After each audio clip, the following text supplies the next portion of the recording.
understanding. I'm going to lose people along the way, for being honest, and I know that. Yep. There is going to be a way that I speak it to where it just shows that I have tools now that maybe they didn't. And including, parents and sisters and brothers and different people in my life and best friends and significant others and all of that. But I've been really struggling with that. And I said it in my MVP group the other night, merging players and vets. And it's where NFL players meet up with veterans and we do a workout and then we do a circle to kind of see what our struggles are and stuff like that. And they were all telling me to write my story and not worry about what my mom's going to think or my sister or any of that. So I'm like, okay, still was struggling. So this morning, um, I was talking to one of my best friends after I woke up at 3 o'clock in the morning, wrote my best friend to say, hey, are you awake? She said, yep.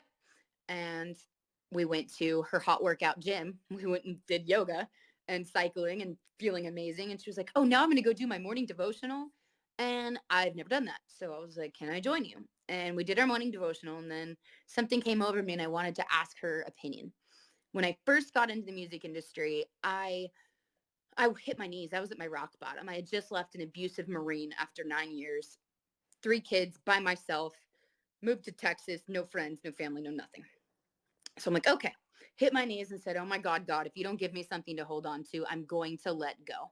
And that's literally what I did. I dropped to my knees and lifted up my hands.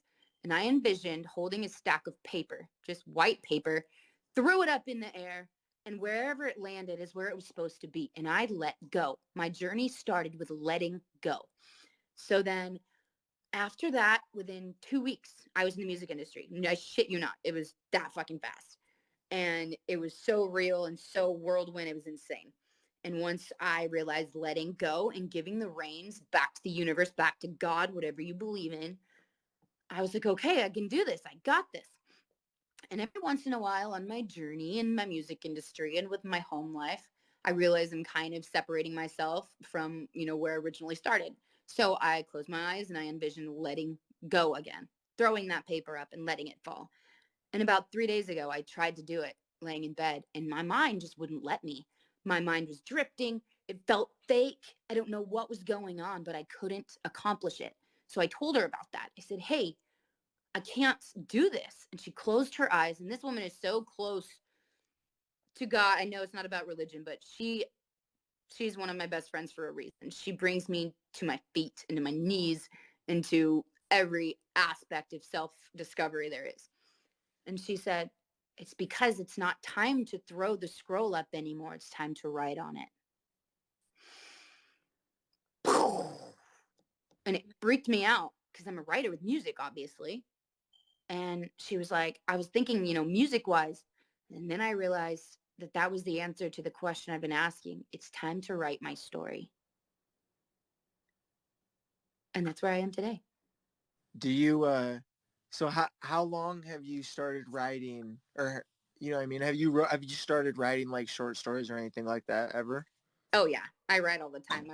I'm in the process of 3 different books. One's, about uh, healing trauma, stuff like that, kind of like how-tos instead of my Hmm. story. I had a block because I have done this before. With pen and paper in hand, I wrote my story when I Yep. was in PTSD treatment 10 years ago, almost to the day.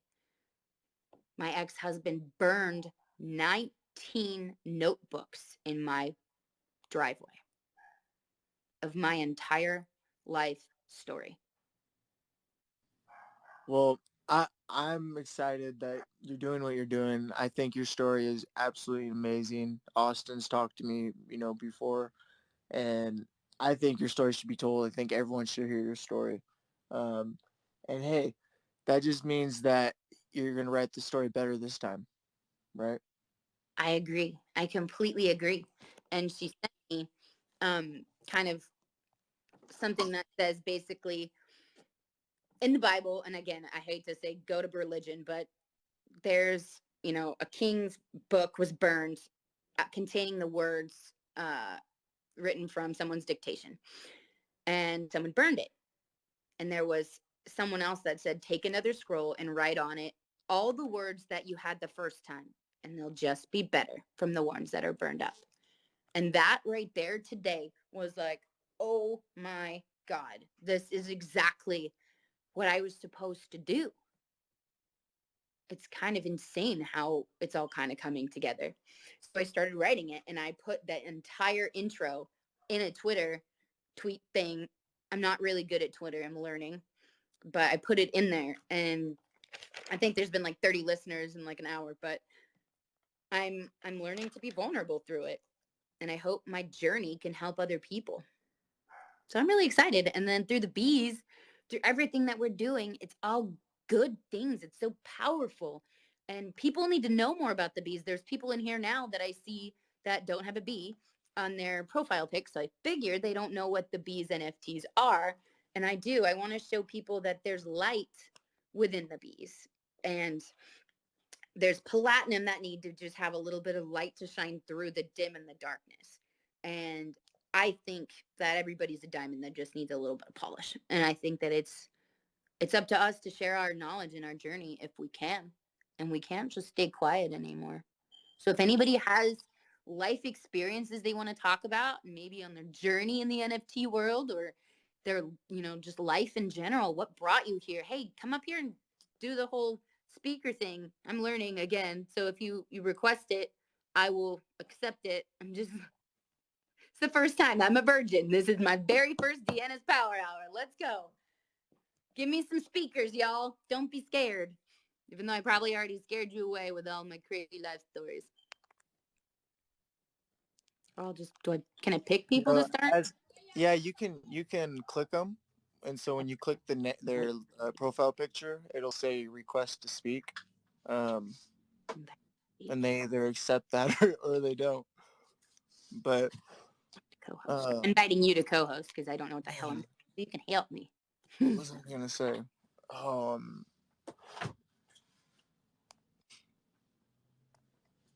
yeah, it was something about as an artist, but I don't remember.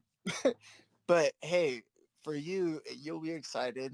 Um, so a few people in the group created a chat. I'll add you to it. It was the bees with the headphones. Oh, Obviously, you don't cool. have to have the headphones to like get involved, which I think some people like the dog mask thing. They're like, "Oh, I don't have a dog mask. I can't help." I'm like, "No, bro. Like, you can still join the chat and do everything we're doing. It's just like kind of a fun thing with the traits." Yeah, But it just gives us a reason. right, but the yeah, it's an excuse to get to know each other. But the headphones we're talking about doing a collaborative album of like I don't know, like 7 people in the bees or however many, I guess, right? And drop that as an NFT album, and then take proceeds, whatever the group decides, and go find mental health places, or people will have connections, or we'll all agree on somewhere or multiple places to donate proceeds or do something for mental health. That is Because like fantastic. as an artist, like, right, it's I guess why I make music, right? It's a like opportunity to kind of step away for a minute and kind of reflect. You know what I mean? I don't know if that makes sense, but No, it does. that's why I love music, right? It's an opportunity to reflect on your mind and what you really think, and I don't know. To me, it just like flows out of you, right? And it's like sometimes you write it down. It's like, oh, whoa, I think that, and then Yeah, you kind of dissect that. right? So tell me a little bit about your story. I don't know much about you. Um, wow. So really, I started my journey on anything with sports. I played basketball, and football, but I mainly played basketball. I went to Spire, which is a basketball academy in Ohio. Um, from Spire, I came back home. I trained that summer.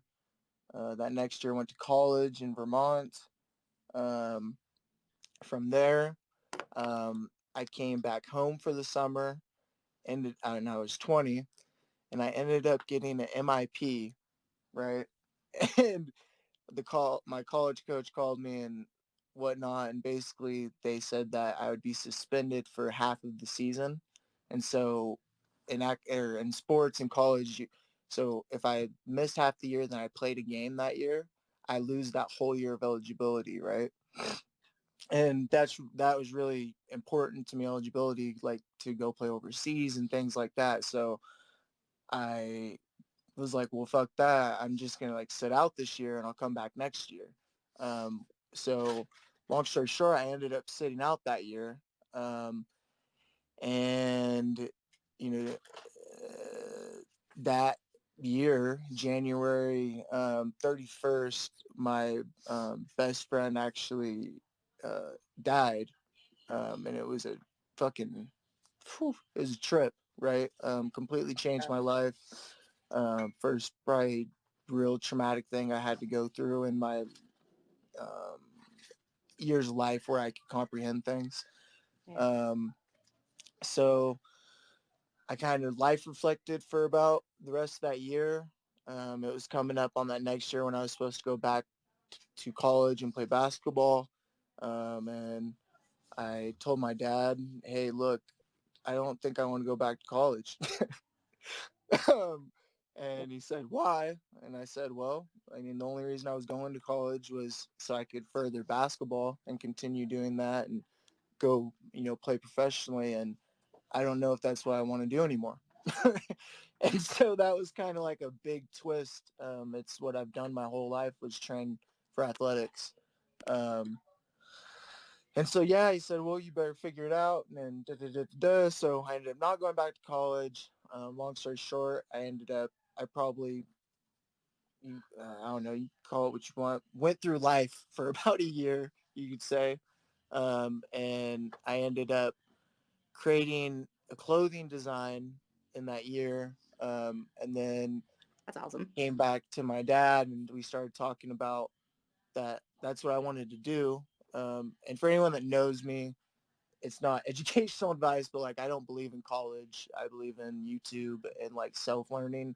Um, that's just me. System's absolutely convoluted. I totally get. Exactly. But so, we started working on that. And then he had been more into crypto, obviously, than I had. Um, and so he brought up, he said, hey, you should think about how you can incorporate, crypto technology and these things in with your clothing brand. So I took that to the drawing board for a few months. And then I came up with the idea. And then usually I bring my ideas back and they get shot down. So I was like, fuck, I hope it doesn't get shot down. And I brought the idea back and we ended up talking about it for probably a day and a half without sleeping, um, and really started forming like a clothing brand. And so I started looking at fabrics and like things to kind of start that. And then that was in the kind of beginning days of Opus, right? When all of this got started. Yeah. And so I decided,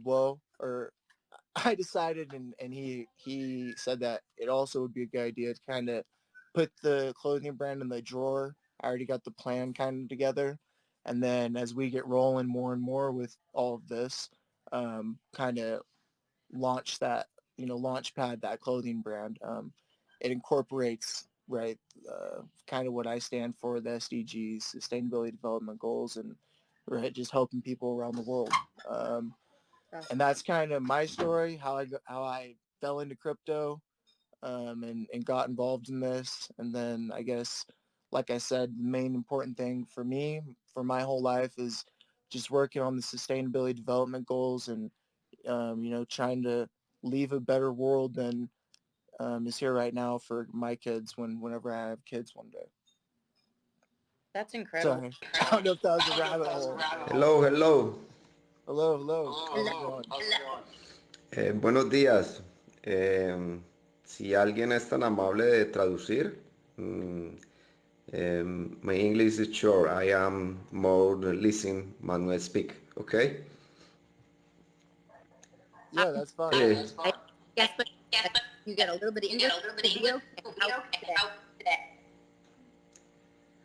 ok, de pronto si Janet puede tomar la vocería y traducir, me sería de mucha ayuda. He tomado parte del registro de lo que de lo que hemos realizado o interactuado con Big Social. Tai estuvo en mi pueblo y hoy lo he posteado en Twitter. Y he entendido que Big Social somos todos y estoy muy feliz de estar en esta comunidad representando a mi país. Son muchas las necesidades, pero por encima de las necesidades hay pasión y queremos seguir haciendo la participación que el resto será añadidura. Eh, la verdad en este momento mi tiempo es corto, tengo que salir de viaje a continuar la interacción con el ecosistema de la guadua y nuestro proyecto en sí es crear en Colombia, poderlo replicar en el mundo, pero inicialmente en Colombia, desde el Valle del Cauca, una escuela de campo dirigida al arte de la permacultura. Tai, Dana,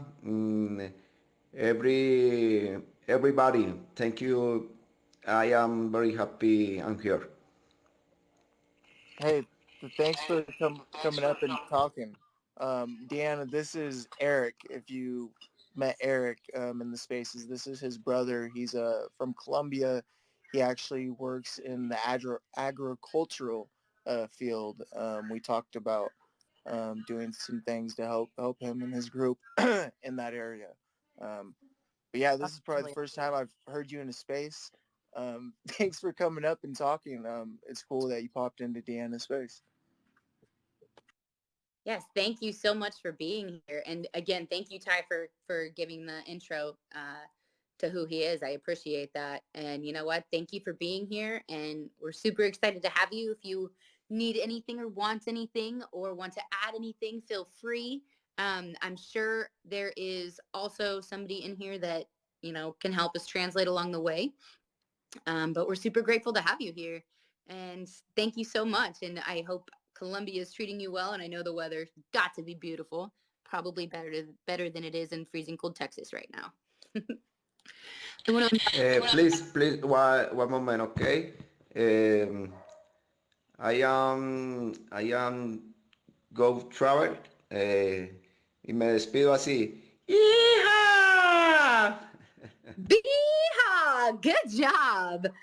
Good job. Muy bien. I do know a little, not a lot. Great, thank you. Bye bye. Have a great day. Have a blessed day. That was awesome. I love that. I want everybody to feel that they can come up and join us and speak and tell your stories. This is going to be, I think Deanna's Power Hour is going to be about storytelling and about telling us your origin and how you got into crypto or how you got into your field of some sort. And honestly, Ty, the way you explained your stories and was beautiful.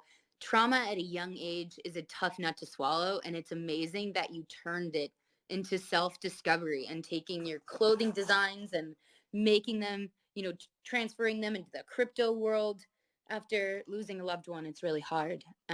So more power to you for that fact. And, hopefully you have mended that horrible, horrible scar on your heart with losing a best friend like that. Yeah, I would say music. Tell you what, it's the biggest and best. If you're depressed, just grab a pen and paper and just kind of get lost. Is my advice. It's absolutely the same with me. I call it pain on paper. Usually, it used to be the case that I had to be like miserable and in a super dark place and ready to call it quits in order to write something down. But that's just when I really had those absolute urges to just scream it out with a pen. But then I learned to kind of take even successes and wins and make them into music and poetry and different worlds. It took me a long time to take poetry and turn it into music, by the way. It was very hard for me. I tried when I was like way younger, and Yo, I just couldn't do it. yo, you know what's funny, Deanna? Is so I've loved music for like my whole life. Like music is, I don't know, it's a lovely thing. Like, I can't talk about that enough. But I I also, when I was like, I don't know, 14 or 13, I'm like, oh, I'm gonna write music. And so I started to like try, I guess, and it just like, I don't know, to me like none of it sounded good, and I'm just like, fuck, how do people do this? And then like it's funny that you said that. Like once that like depressive thing happened in my life, it was like, dude, I could write all day. I have all this stuff to talk about. It was crazy that, you know, a lot of people say that depression, right, kickstarts artists, whether it be painting or whether it be music or whatever it may be. Um, and I'll tell you what, I feel like I didn't really have anything to rap or, you know, make music about until something depressive happened in my life. And it made me kind of reflect. It made me like step out of this like fairy tale world and be like, okay, life's real. Like it Yeah. was like a reality check, right? You're like, oh, this can be a bitch. Awesome. Right.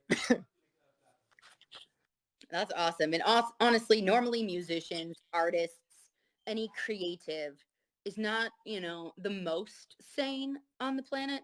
We have a few screws loose. Otherwise, we wouldn't be able to create beautiful works of art that have a different perspective. It gives, power.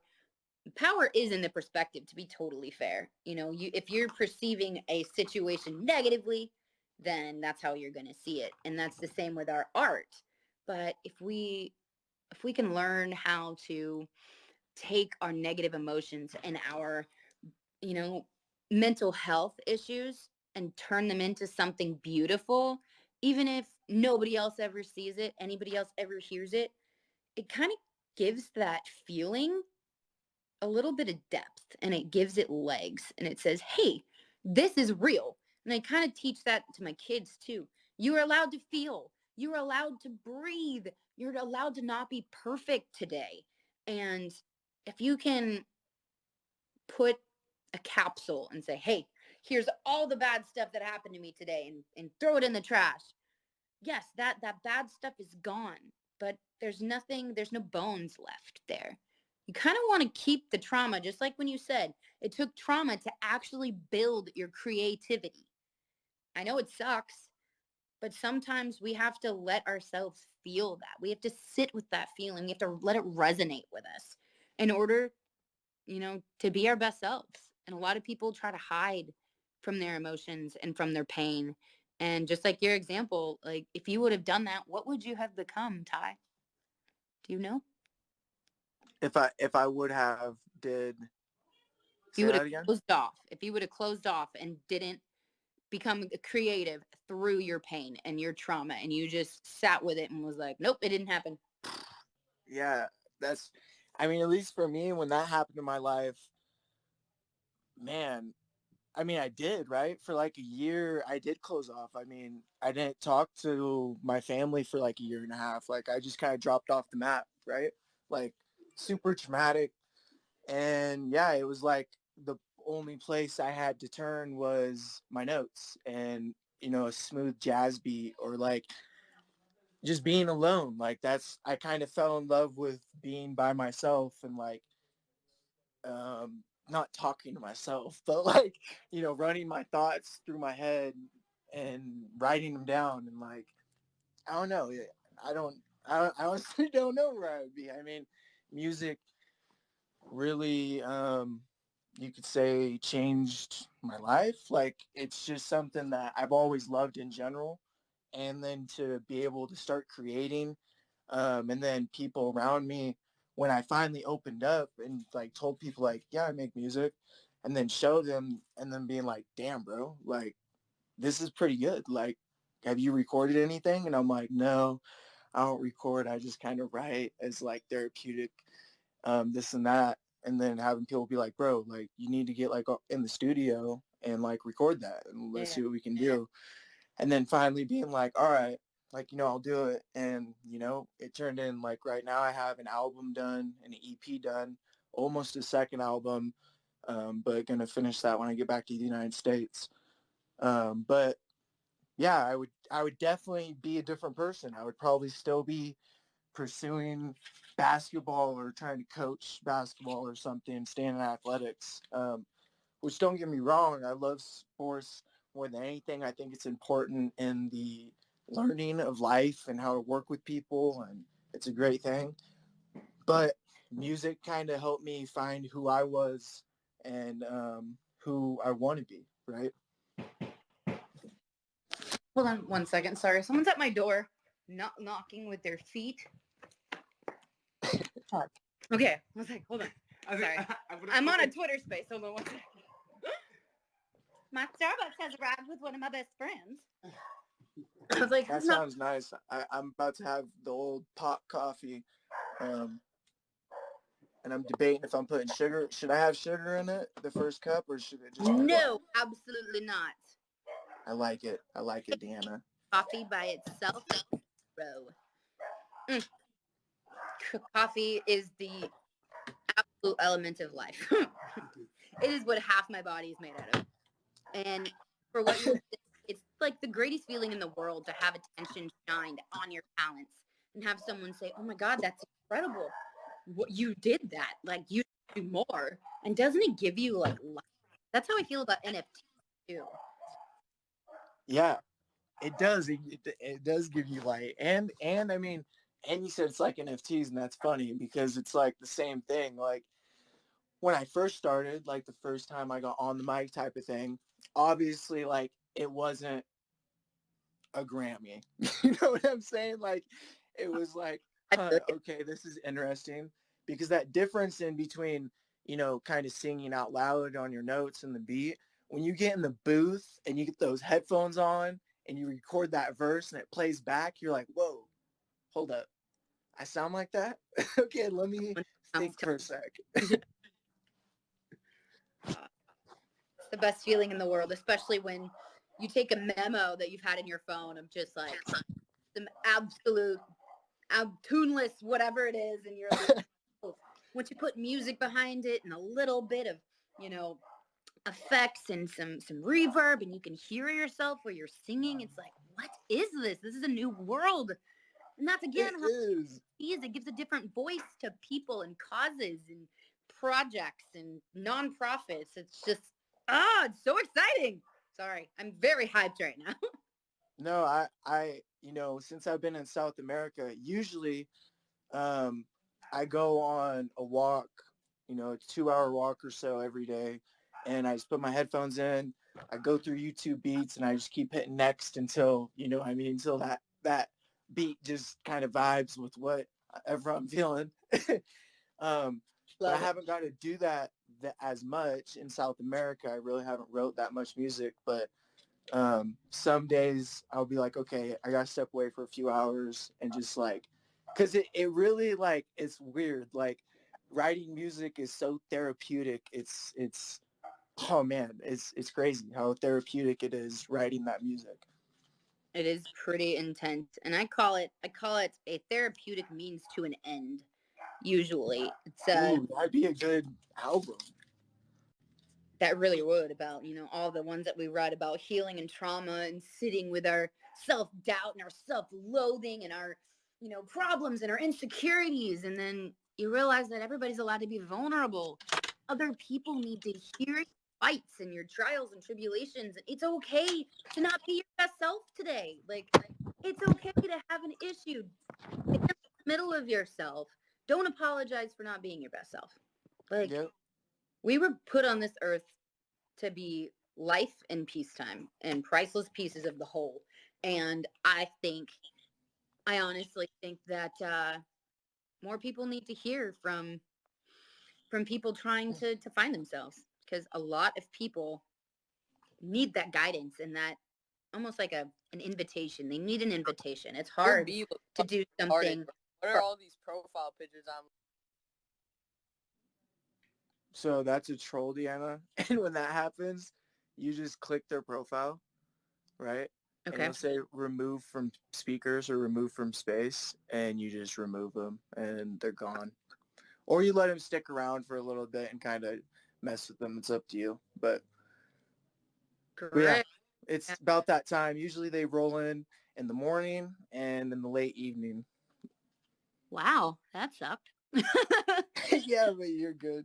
Good morning. What did he say? GM. I didn't even say hear what he said. I just heard nastiness real quick. Right. Yep. But We need yeah, speakers. No they, one's coming up. I don't know how to get them to do what they're supposed to do and help. one thing like for me that I had to kind of get over that I guess my friends more so helped me with is your lyrics, right? Like for instance, I would be terrified for everyone in this Twitter space right now to hear one of my songs and hear my lyrics, right? It's like I'm always like, damn, these people are gonna hear my lyrics and be like, whoa, that's Ty.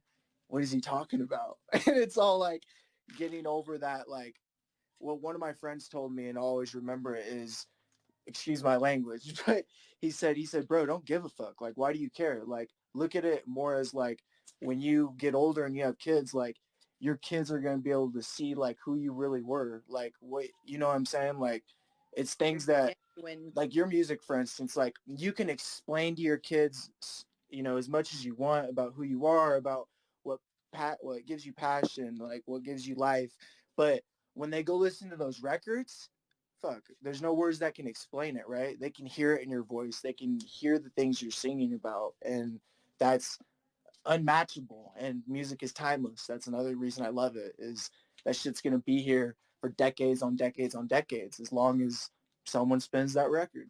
Oh my god! The fact that you said that's kind of trippy because when I first got in the music industry, like 2 weeks prior, when I hit my knees and asked for help, um, I was either going to go back to school or go get a job because I was a stay-at-home mom.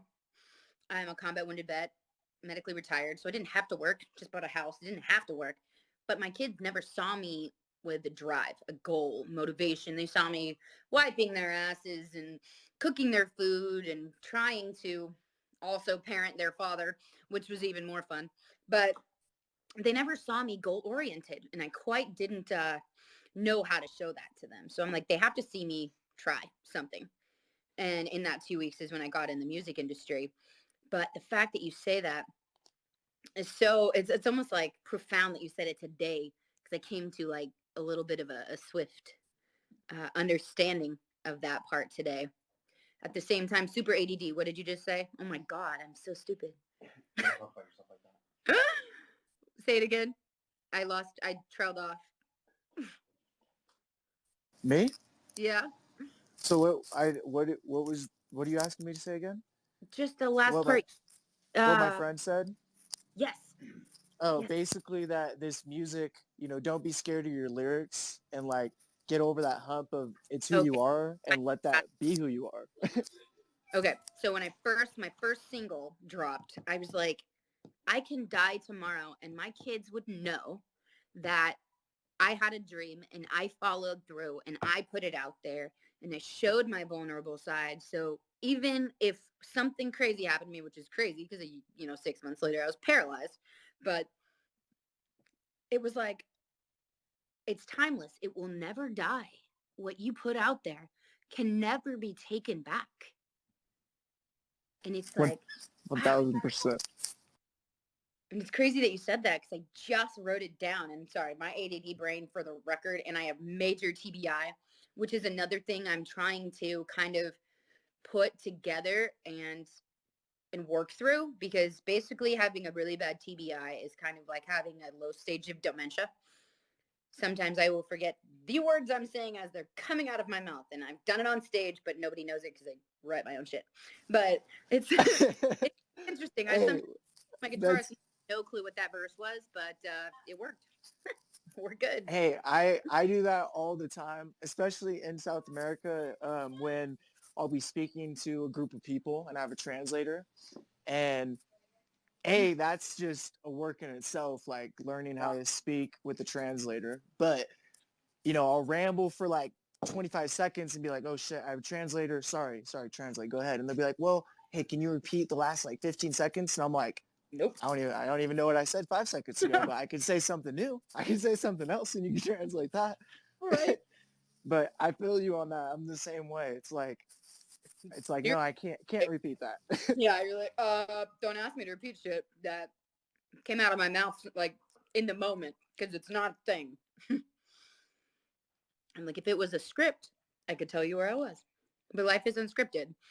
And, when we have thoughts and passion, motivation and drive and oomph or whatever freaking word is, you don't ever need to go back. Like, what was said was the reason it was said in that moment. Someone gave you those words to say. Somebody needed to hear it. If you can't remember it, maybe it wasn't the message for you. Maybe it was for someone else. Exactly, 1000%. And that's why, like, kind of like what you just said. So my first album, when I decided to release it, I decided to call it Subjective. Ooh. Just because, like, with the lyrics, with kind of what you just said, like, life in general is subjective. Like, if you want your life to be hard and be, shitty and like clouds, it's going to be like that because that's subjectiveness. That's the way you're envisioning it. Yeah. And so like going through life and realizing and learning, like, life is subjective. It is what you make it, and you have that power. That is so true. It's unbelievable. This is a powerful space today. I'm feeling powerful. I don't know if y'all are feeling Let's powerful. go, GM to everyone that's new in here. Grab the mic. Jason, I see you're in here. Come up and give us some words of wisdom. We need to hear from y'all. We need to say good morning. We need to share our coffee with you. I'm definitely eating a new breakfast sandwich from Starbucks because my best friend Cam is here. We're having a great time this morning. I book for the second time. For those of you just joining me, I wrote a book 10 years ago, my whole entire life story, 19 notebooks by hand, different color ink, different stages in life. Every book had a different time frame, a different year, and a different reason. So my ex-husband, crazy son of a bitch, Marine, decided he wanted to burn it to piss me off and to spite me. So now I am writing the second version, and it's going to be even better. Yes. So how are you? Good morning, everybody. Good morning, Jason. Good morning, Vince. Morning. Let's go. Good morning. Hey, Vince, GM. Hey, Jason. Ooh, bee-haw, baby. Bee-haw. Buzz. Oh, yes. That is my favorite thing in the world, by the way. Buzz. I like the buzz and the hee-haw. I like I heard bee-haw. It lit up my life considering I'm a country artist. nice. it's funny. Now I know I need what new license plate needs to be. Oh, Good morning, Vince. Morning. How are you guys? Been pretty darn good. You betcha. Pretty darn early for you. Oh, Well, I guess you're all yeah. we're just waking 7 up. minutes to 8. Just waking up. Saw that you guys were on. Thought we'd just come over and buzz. all right. Thank you for joining. I appreciate it. And this is my very first space. This is my virgin debut, y'all. Hee-haw. That's awesome. LFB. Yeah, that's awesome. I can say I was in Deanna's very first space that she's hosting. That's awesome. Congratulations. Thank you. It's exciting because I am finally learning to be a little bit more vulnerable. And I've been really struggling with that lately. I'm scared to be judged, and I'm scared nobody will like me, and I'm scared that I don't know what I'm talking about. And guess what? The fact is I don't know what the fuck I'm talking about half the time. But half the time I enjoy what I'm talking about and I'm passionate about it. And if I don't know, I want to learn. So. And that's the key, right? You want to learn, talk, and you're there and you're available for it. Vulnerable, I think, is like I don't know. I think it's probably it's a misnomer. I think it's just authentic, right? I love Absolutely. Right. I mean, like vulnerable means like, hey, to me, it means like, hey, this is my social security number. Right. Yeah, Like, that's a little bit too vulnerable. yeah. But more along the lines of saying, look, this is who I are. This is what I have. And if I don't have, nobody's here to unwrap an owner's manual for how to do this, everyone's here to really learn from one another and see what this is all about. And if they need questions answered, the community can help get them answers. So I think it's actually probably the easiest gig out there. And it's, I mean, but then again, if you had problems standing up in front of people and singing, I would understand that why you would worry about it. So But at the since beginning, that, I was scared. check, I yeah, won't lie to you there.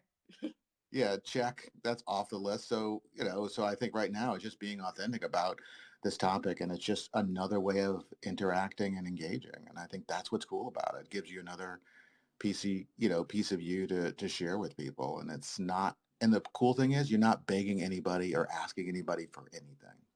You're just helping. And that's what's very cool about it. Absolutely. Well said. Well said. So on this space today, we're kind of asking about other people's journeys and how they kind of fell into crypto. What in your life got fucked up that you decided to go into NFTs? No, I'm serious though. Like what were your turning points? How did you find yourself in this space with these amazing people doing amazing things for the community and environment? Just got curious, right? Ooh, I like that. For me, I just got curious as how, my thing is I always want to know how the machine works. And this was a really interesting opportunity to work with some really interesting people who cared about making an impact. And I was lucky enough that it turned into what this was. I was never one who, like, money has never been a motivating factor for me, much to my benefit and probably near demise. But it's what it is it's how it all works, how it goes together, because that's what matters. And this gave me a unique opportunity to see how it all works and how it can really help people and be positioned in a different way. In what's even more interesting, as interesting as our community is, they're taking what we've learned here and seeing how it applies to the outside world, communities, other communities, and helping people. And so for me, it was just curiosity, meeting great people, and really just being able to dig into something that's a little mysterious because it's a lot of it happening all at once. They're stacking together a lot of pieces of finance and DeFi. They're interesting collections now with DeFi and NFTs and just general cryptos and projects. All those things are like phenomenally interesting. And just to parse them by their own on their own, and then as you see start to assemble them together to see what they can result in, that's been just amazing. And being able to slow down and explain that to people, I just have fun doing that. So that's how I got to where I got it. Nothing really, it's actually, it's actually made things better. I mean, nothing really, there was no train wreck that led to it.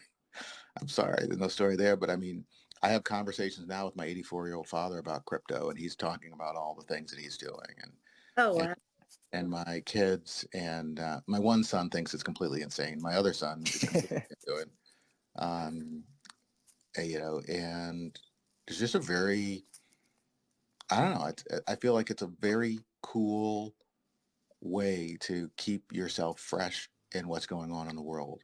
And also, what I find is it's given me a pause. So one of the things we used to push when people would we started this, people would always forward around headlines. And I pushed back, and because I used to be an analyst where you would analyze headlines and analyze what was behind the headlines. I would tell people, don't send me a headline. Tell me what you think of the headline and why. Don't Oh, just tell me that the Right. sky is falling. It's like, is this BS for these reasons? Have you thought about it? Because now we have the insight and ability to go take a look at some of these stories and what they're talking about and say, don't make any sense based upon what I know. Right. And those that's where I can see around, not around corners, but behind the BS and behind the spin now when I look at a lot of stuff. So that behind. was a long answer. Hey Sorry. Vince, Nice. no. So you like you said, God, I'm trying to think the right word, but like you write a lot of blogs, um, being an analyst, um, bringing it to Twitter Spaces.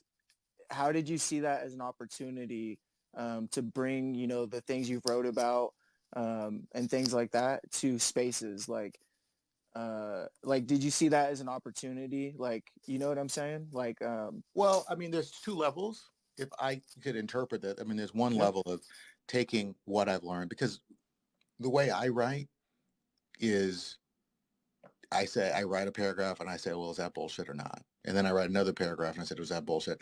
Or is the leap of logic I make from paragraph 1 to 2, if I miss something? right? And if I've missed something, I go back and try to figure out what it is. And so I try to make it a nice sort of progression. And I use these conversations that I have in Twitter Spaces to help people not take those leaps of logic and say, hey, is it really true that just because you have an NFT, it's going to sell out? Is there not a market you're thinking about? Things like that. And the other part about it is that I enjoy having conversations with people about it. And quite honestly, I realize that there's some really cool stuff that I can do in terms of, some of the book outlines that I'm working on and some of the other stuff to really use Twitter Spaces as a way not to promote it, but more a way to validate the hypothesis, right? Is this really happening? Are people really seeing this? And asking people in real time in the market, because you can talk to people from Coinbase to OpenSea to just a project with two people, collaborating on Slack across the world. I mean, and you can find out all the information that you would ever need to start putting together things that really make sense for a lot of people. So that's what Twitter Spaces is doing for me, both helping people actually approach. Like I spent, I think it was Twitter Spaces early, maybe 3 or 4 days ago. All these guys are super experts were talking, and I was like, well, this is how gas works, and they didn't understand how gas fees worked. I'm like, you're telling people to buy NFTs and you're telling them just to suck it up when maybe they could wait till 3 o'clock in the morning and do it. And they're like, yeah. And it's like, this is how it works. And they're like, well, nobody's explained that to me. And I explained it the same way you would see it on Etherscan, but I told them why and how it, I compared it to rush hour. Like, why would you try to rush someplace in the middle of rush hour? Yeah, Why would, exactly. if you could wait till later? And they were like, well, I never really thought That's a about perfect analogy. I never thought about that, but it. yeah, Right. why would you want to sit in rush hour and sit in that traffic when you can Yeah. just wait? Like Yeah. a lot of people say that they're like, oh, well, I want to, I'll get there just as quick as you would sitting in traffic. I'm like, nope, but you would actually not have to add that negativity to your life if you just take a pause, Right. And, do it again. yeah. Right? And to some people, like there was one place at one time, I think it was, well, it's almost like surge pricing with Uber in a big city, or if you drove around Orange County or somewhere in the late 90s, 80s, some of those private HOV lanes that you have to pay for, they're somewhat at a premium during rush hour. So it's just explaining things to people, and so they can do this a little bit better. It's ridiculous that people think it's a badge of honor that you spent $400 on gas. I'm like, no, that's actually kind of stupid. It's very stupid. And I was like, so what you should be doing, unless you absolutely have to, right?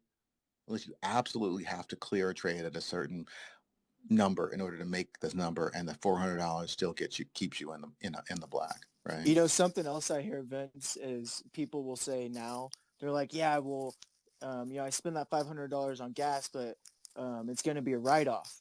And I'm just like, guys, um, we're pretty early. It's been talked about that can be that, but we don't know how all that's going to work yet. Um, so I Yeah, wouldn't be throwing your money at gas. yeah, people say that if they want to do that. I mean, that it could be a perspective, and if you and your accountant work those things out, that's fine. I know I was talking to some Canadians, and they were, pulling off as they were doing their taxes late, working with their accountants, and some other guys in the U.S. were looking at it as well. Gas is sort of like a business expense because didn't really get you anything except for didn't really increase or decrease the value of the asset. It was just the expense of doing it. Um, I mean, if you can go, there's a couple, yeah, but I mean, but it doesn't have to be the write-off. I mean, I'd rather write off like you know, a dinner or a hanging out or doing something else. But if they have to, they have to. That's how I look at it, because I think, right, I'm a believer in tokenization of the world and decentralization, and in the future, like you said, all of us go out to dinner, and I pay in my Ethereum, and it's But that normal write off, right? there are different tax. I mean, let's not get into tax code. It gets Right. No, things. the But whole nother space. yeah, but I think but looking at it is, but it's an option for you, right? It is an option for you, and it's just how you know what? It's just how they want to run their railroad, you know? Yep. And I think that's their thing. If that's what they want to do, fine. But they could also They could also, figure out there's ways to optimize anything. But if you have to and you're playing this game, maybe there's some benefits in it. I haven't looked at anybody who's really rolled up the spreadsheet to an aggregate level to look at it. But it is an interesting take on it, Ty. I do think so. Yeah. And Vince, I really like the fact that the pause and purpose thing, where you're actually asking people to have some introspective. And, if everybody's listening, ask yourself if it's bullshit. That's the best line of the day. Is this bullshit? Don't don't ever trick yourself. Don't try to lie to other people. Ask yourself before making it that big of a deal. So you're not the one sitting here touting lies and bullshit. If you don't believe it, nobody else will. And I love that, Vince. That was awesome. Where'd he go? Did he leave? Did he No, get no, no. Like, for example, I was reading an article about federal investigators busted these guys and, in their by reading their messages on Signal, and Signal's encrypted. What does that mean? And it means that they busted the guys they sent the message to and they read their messages. It doesn't mean that they busted the encryption. Yeah, you're like, we Nobody's just nobody's thinking like that. And they're like, oh my God, all these comments. And some guy was like, listen, man, they arrested like everybody, the from and the to, right? yeah, So right. Like it's all of them. and they're like, oh yeah, I forgot about that. I'm like, dude, seriously? Yeah, nobody thinks. They just want to run. And that's a benefit of this clickbait economy, is the fact that we're all very busy. It takes more to do what it used to take, and we're running really hard, and things slip by us. And our goal is not to let it slip by us, to stop and just, when people say stop and smell the roses, maybe it's like stop, smell the roses, because, traffic may be, something may be coming, right? Exactly. You need to just be aware and just think. I love it. Thank you for adding your absolutely beautiful insight. I want to invite some other listeners up here to speak for us today. And if you're already a speaker, how are you today? GM, everybody. This is my first Twitter space ever. So thank you for being here. I love seeing all of the bees. Look at these bees on the profile pics. I'm just elated. I took a screenshot. I'm like, fuck yes. Let's Yo, fucking Deanna. go. GM, congratulations. Hey, listen, Thank you. I'm not allergic to bees, but I feel like I'm going to get stung in here. It's going to make me go and get me a bee off the floor. I love these bees. You should. You need to go to open space and add to the party. Come on. Yeah, I hate I missed the mint. What's the floor at on the bees? I got to check the floor out. I'm pretty sure it's 0.8 right now. Oh, that's not I mean, bad. 0.08. That's not bad. Point oh eight. I don't. Right. Yeah, 0.08 right now. Yeah, I love these bees. It's funny because I got some beehives right down the street from me. Got a beekeeper down there. Nice. Well, what do you do? What NFT world are you in? Oh, I'm in a lot of communities. This is a jail baby ape. I'm in apocalyptic apes. I'm in Nifty Ape Nation. I'm in a lot of communities. Like, I love the communities. I like your community too. I've been checking you guys out. And ladies, The queen people bees. are the people, the community, the helpers. Like, there's not one. It's not a doggy. It's not doggy dog here. It's be help be and be follow be. I know that we don't have that as a slogan, but I'm saying that's how, just like with the apes, like that's how we have to be.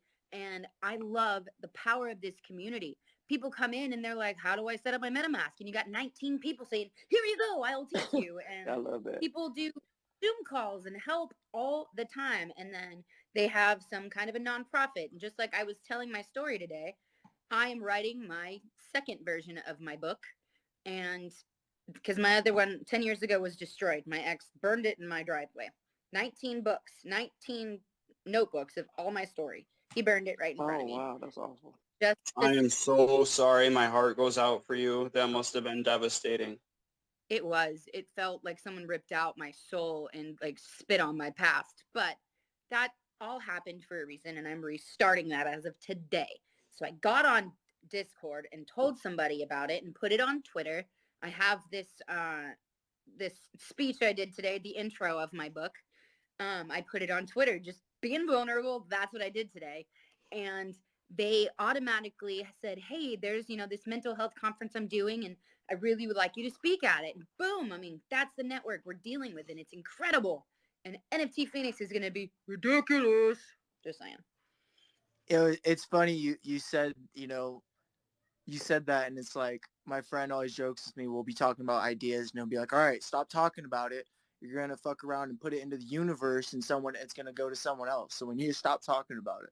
So it's just funny, you know what I mean? When you put things into the universe, like you in this book, right? I know the book's going to get written and I'm excited to buy the book, right?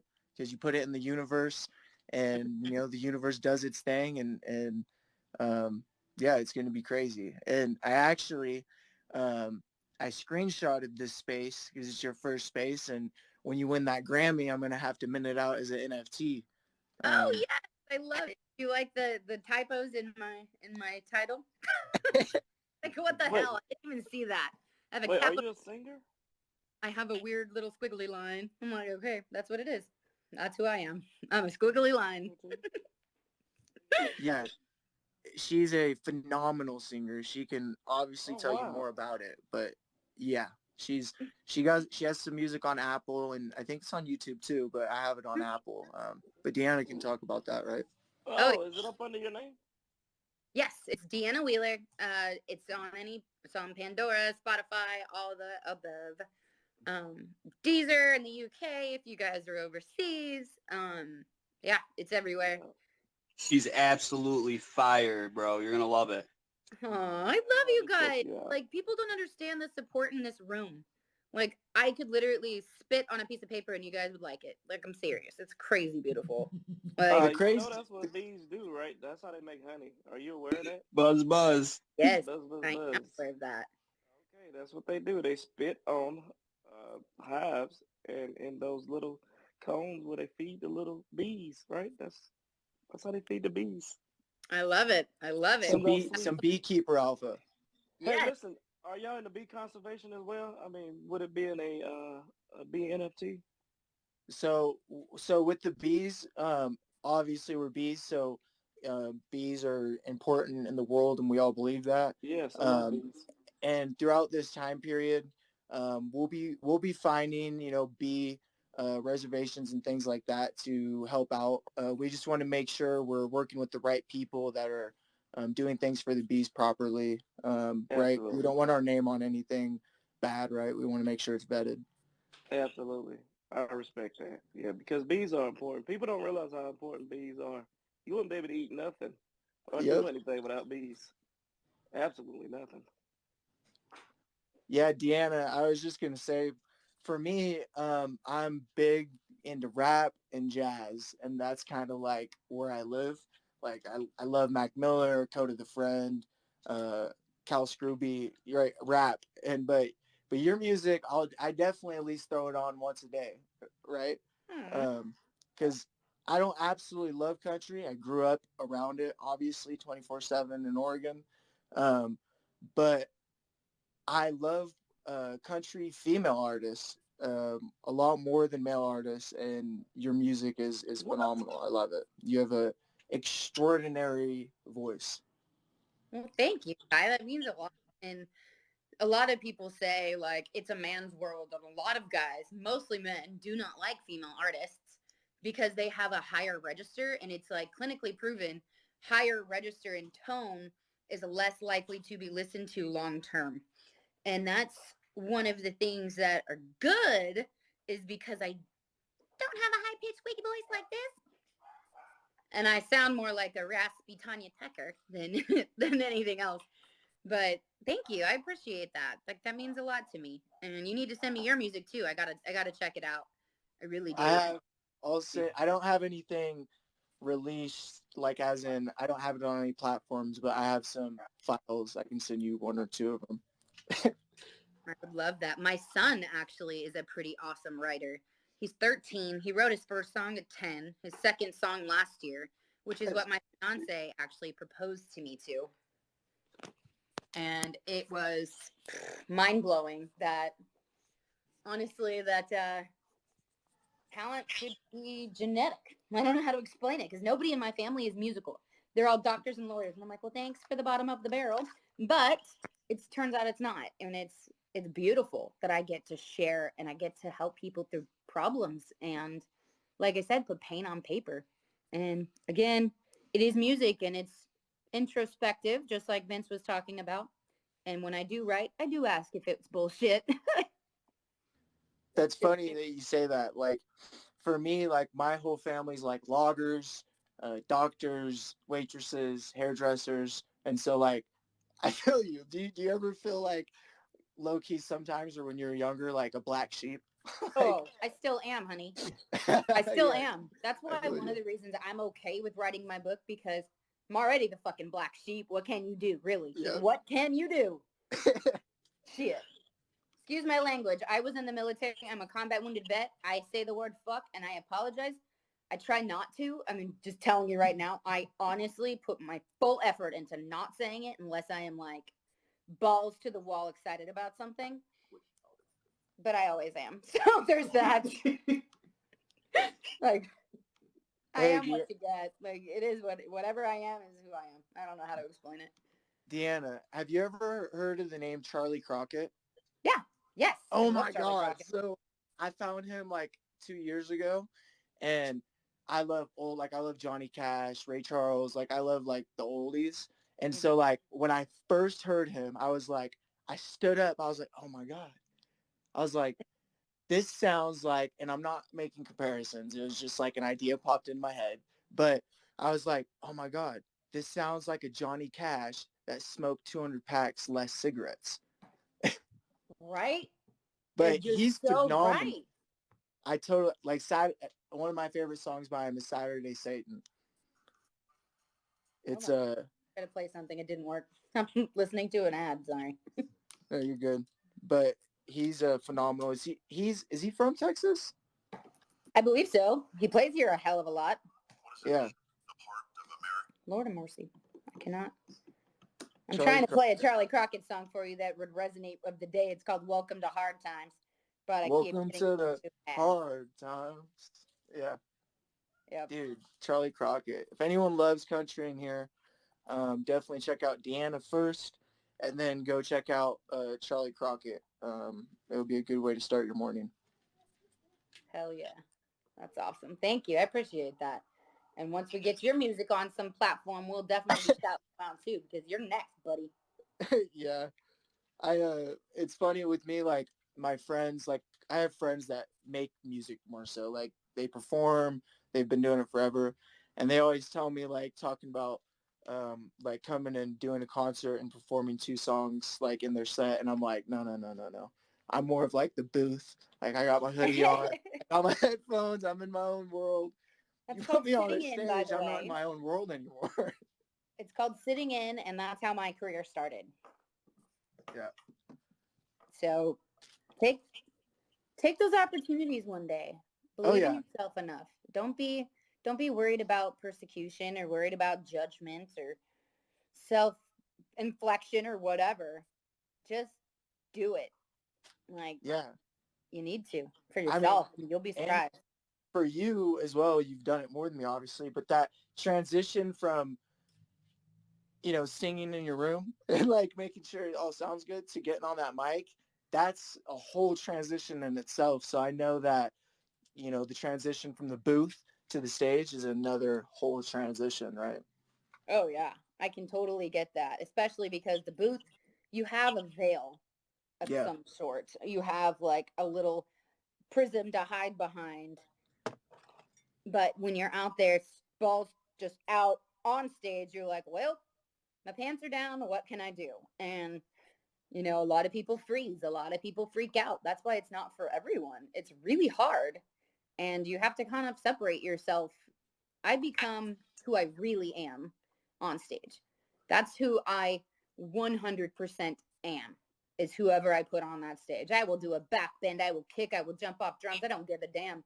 Whatever I want to do, I do, because I am not scared anymore. Let's go.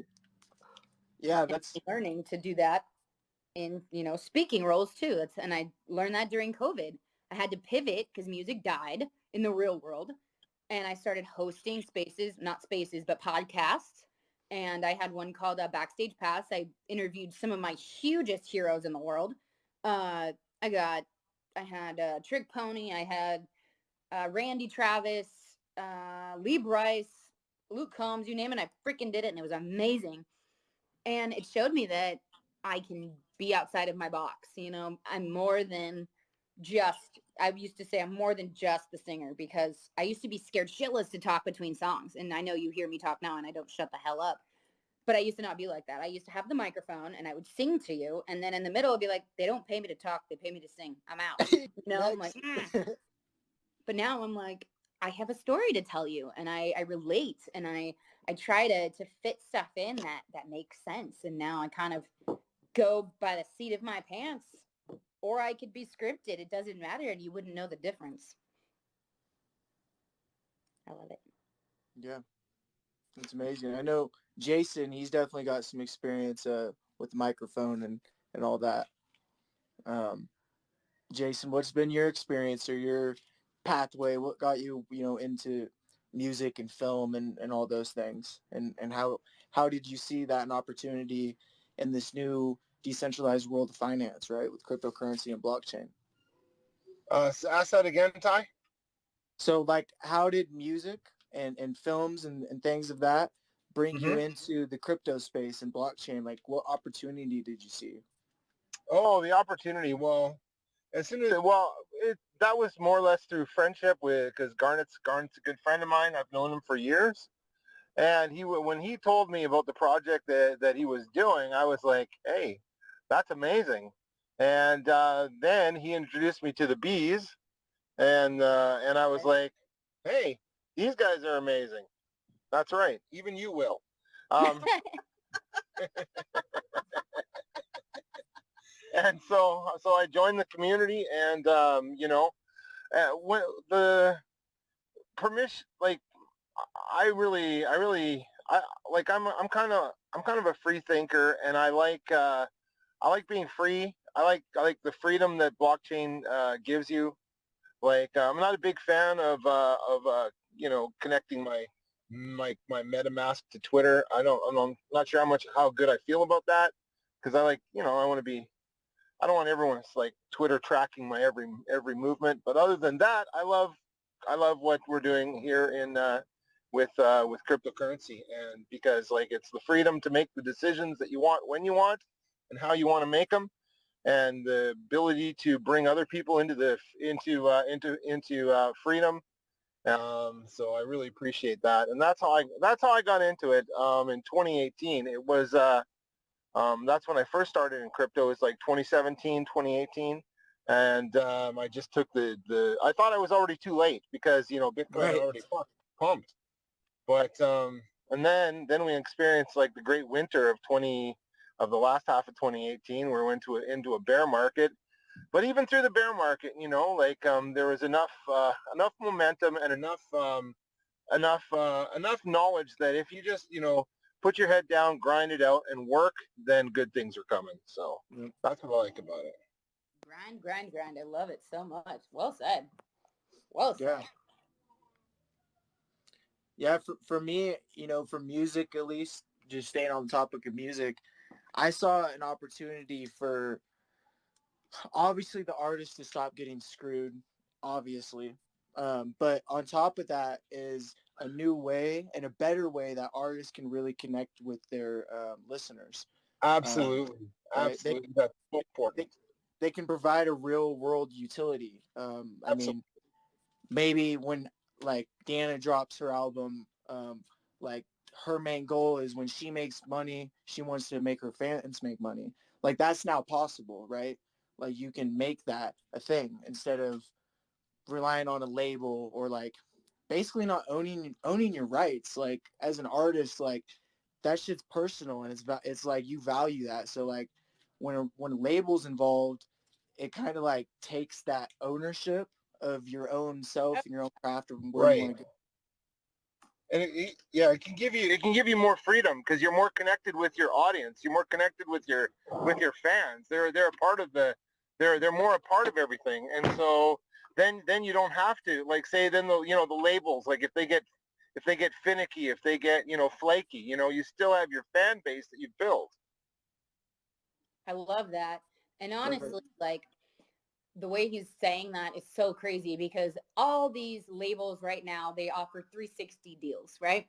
They have to own literally 360 degrees of what you do. So you do a music video, they own it, not you. If you do a song, they own it, not you. Just so you have the capital behind you to propel you forward for their financial success. Your fame, your face out there and your music sometimes, but I love this world because I can say, hey, support me here, and people do. Like Absolutely. it's intense and it's insane. And I love this family environment. And I just had a breakthrough in my brain. People always talk about, oh, what is your fan group going to be called? All of that. I think I'm going to make one that's just a hive. Like, you want to join my hive? Great. Nice. I love Nice. I like it. I'm excited. I really am. Yeah, And GM to labels everybody else. labels can be manipulative, right? That's another way I look at it. Like, I know I have a group of friends that, they were into music and they were talking about crypto space and they didn't really know anything about it. And I didn't know a lot about that side of it either. So I started looking into music more so in the depths of labels and contracts outside of crypto first. And one thing that I saw that just blew my mind, just as an example of how labels fuck you, pardon my language, but is um, in the majority of contracts, so when you sell an album, they have, right, the percent that they take or whatever. And in that fine print it's like 3.8% of damaged property, as in back in the day, right, when they originally wrote the contract, when it was just vinyls and cassette tapes and things like that, right, some of them would get damaged, right, and that would have to get paid for, and that would come out of the artist's pocket. And that's still in the print. And it's like, bro, no one does that. Like, you're telling me 3.8% of my album got sold on vinyls and they all got damaged.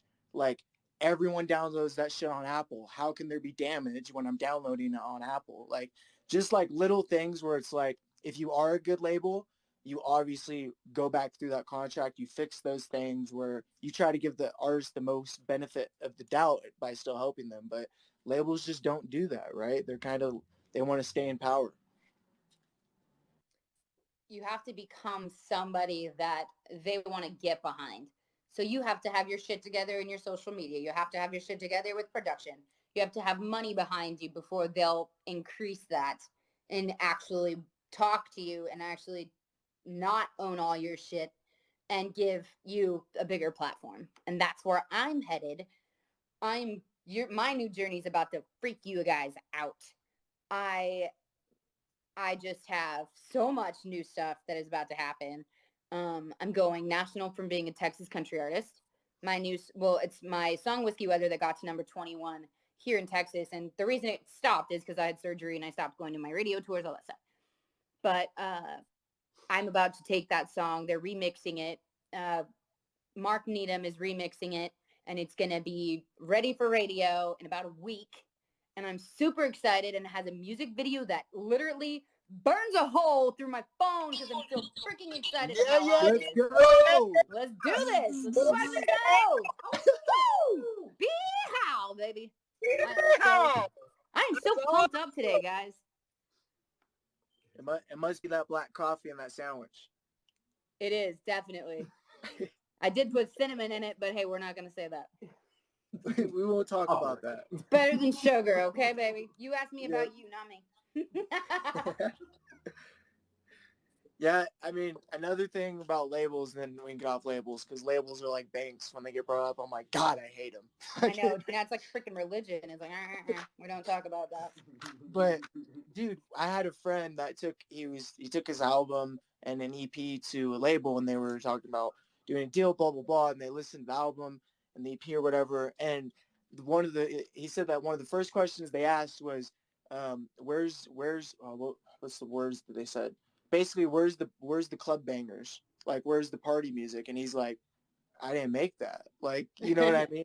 And so it's like, that's another thing that artists do. And like, on my perspective of being an artist, like, that's fucked up. Like, I make what I make. Like, this is my art. Like, don't try to tell me like, you need to go make 3 club bangers and bring it back to us. Like that, as an artist, Deanna, like if I told you, hey, you need to go make 3 songs about a beach and vacationing, it's like, okay, well, you just kind of fucked up my creativity. Now you're putting me in a box. Like, artists don't like a box.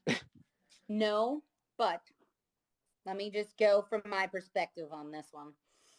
So I have had that exact conversation, as a matter of fact, whiskey wedding. But so I've written, my first album was about, leaving an abusive Marine and finding yourself in the process. Yes, all great music.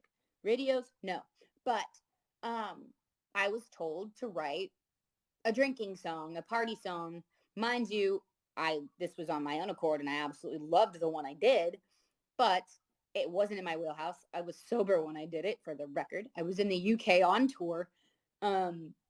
We just got into, well, not an accident, but our Uber driver, we're running in the rain, get in our Uber, fly forward, just slams on the brake. I end up in the front seat.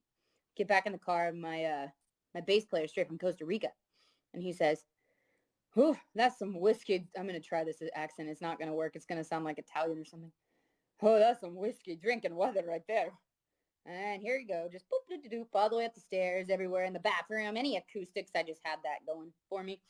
But when they tell you what to do, it's also because they know there's a live version of what you're gonna do, and that's where the money's at. The money is in the live performances. It's not in the rights anymore. It's not in the albums. It's not Spotify. We don't get paid for shit anymore. What we get paid for is our live performances. Live performances need an element of danceability, a beat, a tone. And there's a lot of people in analysis that probably Vince will be able to tell you that tell you there's a certain thing people want to hear. And there's a certain feel that you have to give them. And then you can also share your heart, your soul, and bleed in your pain on paper, But it's not necessarily doing the artist an unjust. It's kind of saying, hey, I want you all to have fun and share who you really are. I agree that a little bit of upbeat music is essential for a really badass music set. That's just my perspective. I agree. Yeah, I agree. I think that, yeah, music's like a life art in a sense. Like right now, how I look at it is like, if I'm not making club bangers, if you want to call them that, I know throughout my life that's gonna come like naturally, right? Like, I mean, it's inevitable how I look at it. That is very true. You're like, it's just gonna happen eventually, but you feel kind of violated when someone tells you you have to do something in your career, Right. creativity, and you're like, well, fuck you, I don't want to do that now. I'm just gonna play still songs. Right.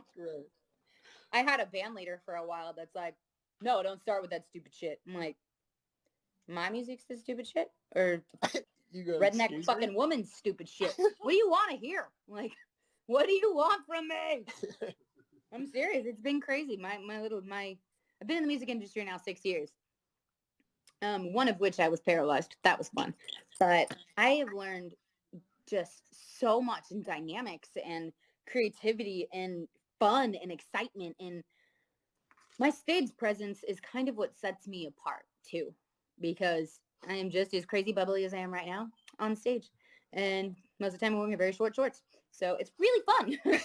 But you just have to feel it. Like, join the room, join the energy, place yourself in the shoes of the audience. Yeah. Your job in the music industry when you're on that stage is to invoke emotion. Connect. Yeah. Connection is the cure, and music is the universal connector. That's what I say all the time. That you can put that shit in air quotes. That, not just air quotes, but like quotes. I don't know what they're called on paper. Quotations. I don't know. But I think that's the best way to put it, especially during COVID. It's really where I learned that. I'm like, man, music is the one thing. You don't have to speak the same language. You don't have to be from the same freaking galaxy. You hear that song and you bump your head, you tap your foot, oh shit, okay. And if you know the lyrics or not, sometimes the music itself can guide your soul where it needs to go. Yes. Preach, Deanna, preach. I'm trying not to be on a soapbox, but I'm really enjoying this speaker shit. It's fun. Can I get an amen, brother? Yeah. I'll attest to that over here in South America, right? Yeah. I was and still am extremely like mind blown at the amount of English music I hear, like in the bars and just in cars driving by. I'm just like, wait, A, you don't speak the language. B, you don't understand it. But what the thing is so like I've asked like friends I've made here and things like that. They go, yeah, you know, they what they did is they read the lyrics on Google Translate or whatever, and so like they don't know the words, but they know them to that song. Oh, wow. That's Like phenomenal. so they Wow. connected that emotional feel and emotional attachment to that song once they learned it, but they don't know how to use those words outside of the song, but they understand it through music. So like, oh man, music, bro, without music, the world would be a scary place is all I gotta say. I so agree with you. It's insane. It's like the cure to all evil. It is. Even evil music is a cure to all evil. It doesn't matter. It's just, it's brilliant and it's beautiful. Have you heard of the story? So when I was on my UK tour, we went to that castle. I don't remember where. White London. Castle? The No, the I'm kidding. London. I'm kidding. Right, White Castle. The London something. I forgot what it's called. Don't judge me. I have this. I have the ticket thing to prove it. But it has the name on it. I'll tell you later. But it had the story of, at least in their perspective, where music came from. And there used to be lions in the dungeon, right? And they used to tell people that. Okay, excuse me. I don't know if there was lions in the dungeon, but in this translation, they said that they would play this tune, this note in this music box with a crank, and they'd crank it. The slower they'd crank it, the more it sounded like a roar of a lion. Roar. Right. So then, yeah, that was my wonderful fucking roar. Wow, that sucks. But so when they did that, it would scare patrons into listening or whatever they were supposed to do, right? So they didn't get fed to the lions. But somebody decided to make it faster into a little bit of a rhythm, and it made the first, in their eyes again, the first actual song melody. It was the first Right. melody. And I loved that story because it's like they did something to intimidate and to scare, and it turned into something beautiful. Like, it's the cure to all freaking evil. Yep. I love it. And NFTs will pave the other road for creativity and then give music another platform and nonprofits in another platform. There's the creativity. Maybe it's creativity that's the cure. Maybe it's not just music. I think when you can put something that nobody on the planet could have envisioned by themselves on an NFT on a piece of paper, I think it gives people an opening to a different way of life, to a different thought process, to ability and renewal and possibility.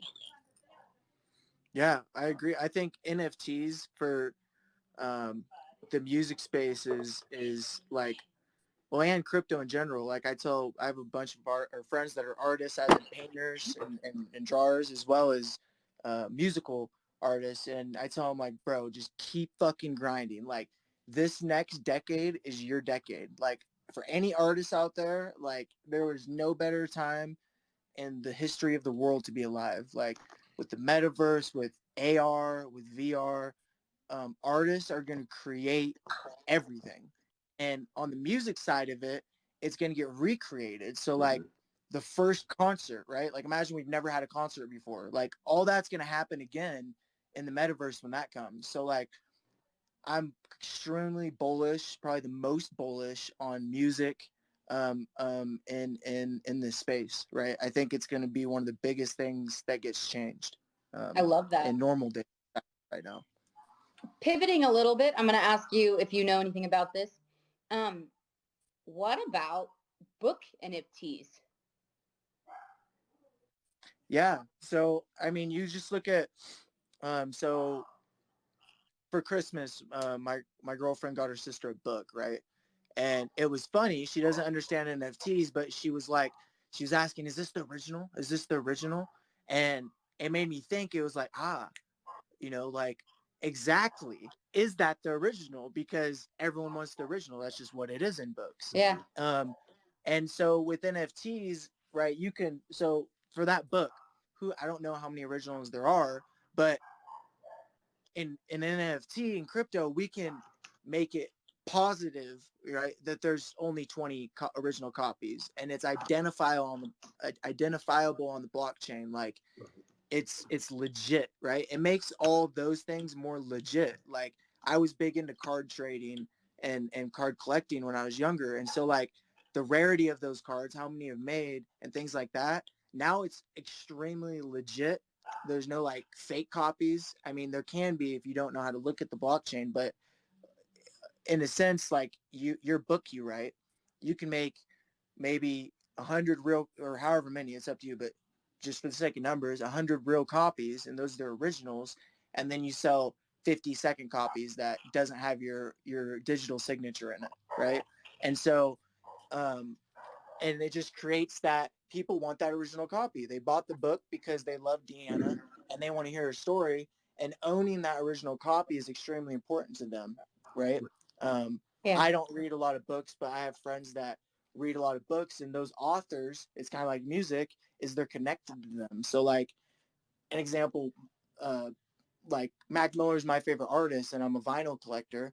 So I want to go get all of his, if I can, right, find them throughout life, the original vinyls that came out, not the second copies and things like that, right? I Um, love that. so NFTs are just a way to make that super legit and trustless in a sense, right? I love that so much. That is so. I wonder if I could, how long, like, I don't know how NFTs work that much.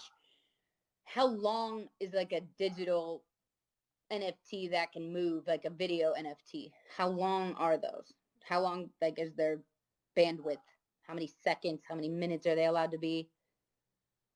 Um, uh, you mean so basically like kind of question is like, can I drop a music video as an NFT kind of thing, right? Yes, but I'm speaking more along the lines of my story. Right. If someone wants to hear my story, they have to buy the NFT, and then I will write the next part, and then they'll have to buy that NFT, and then they'll wait for the next NFT. You know what I mean? Like Right. I want to see if that's a possibility. Yeah. I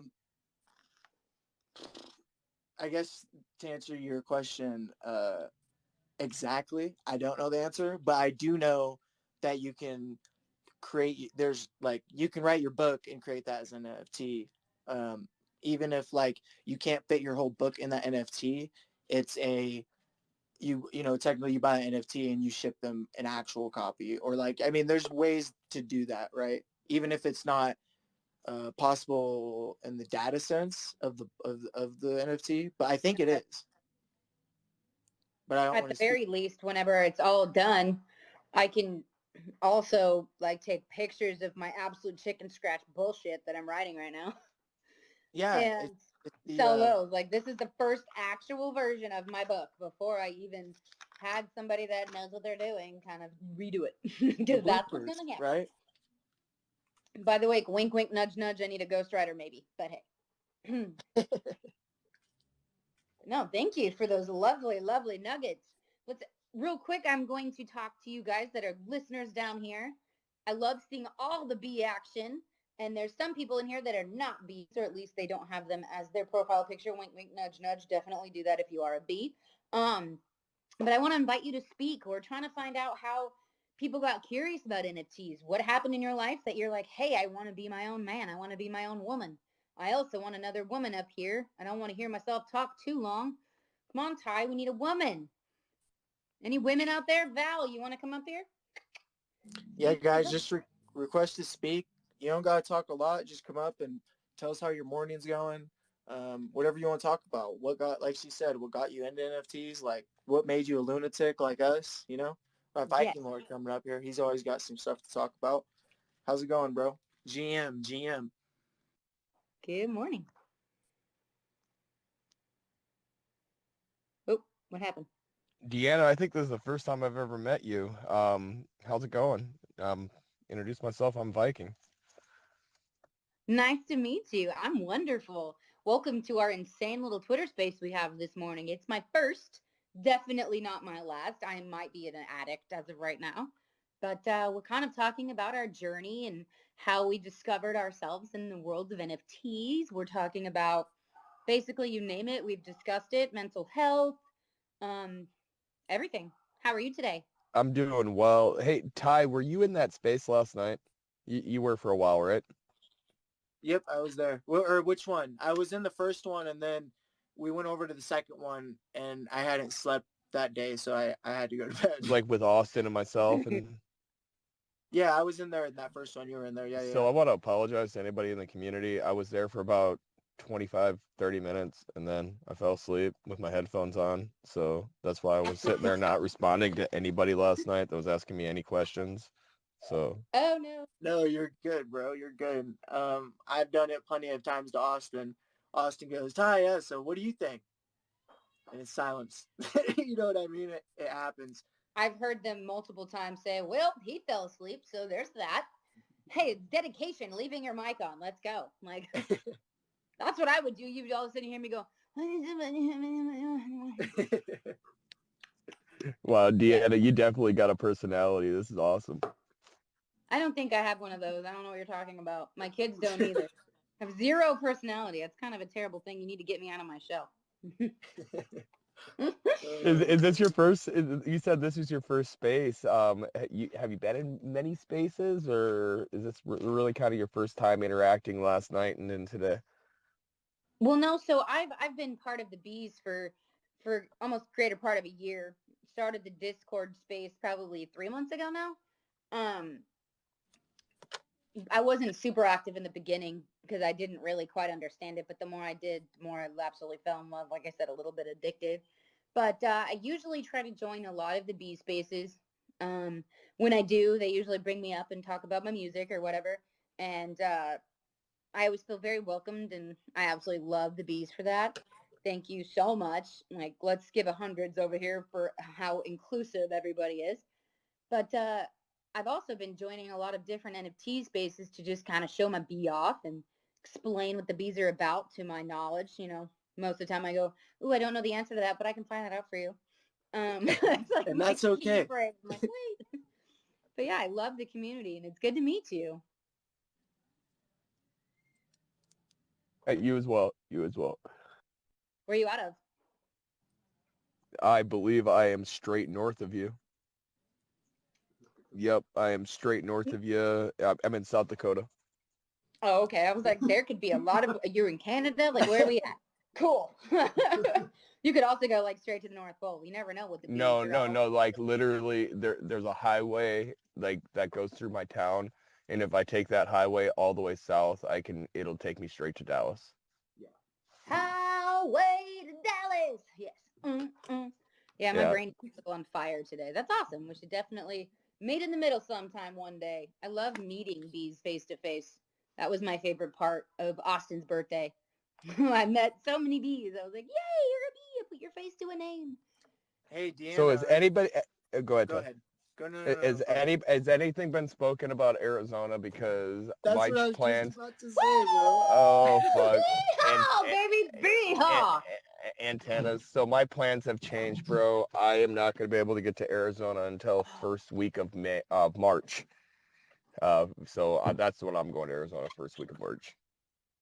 Yeah, I don't. I'm in South America right now, and I'm kind of just Austin's been kind of updating me here and there. Um, I think it's the 18th or something. I'm hoping I The can make. 18th and the 19th, and I booked some Yeah. talent. Can't tell you who, but it's freaking out of this world. Oh yeah, I know that. I know it's gonna be. I know you do. It's gonna be. I mean, just an opportunity for everyone to to know each other. A, but B, it's also gonna be right an opportunity for people to get to know each other. You know what I mean, and actually know who we all are. Kind of, we're all doxxed in a sense, right? Like we're pretty open as a community, but then getting to meet us in person and meet the other people that we know. Um, yeah, it's definitely an opportunity I don't want to miss out on. But if things aren't completely squared away, I feel like here in South America, I won't be able to go. But I'm really hoping that I can go and that the game goes out smooth and they all understand how it works, and right, just making sure everything's good over here on this end.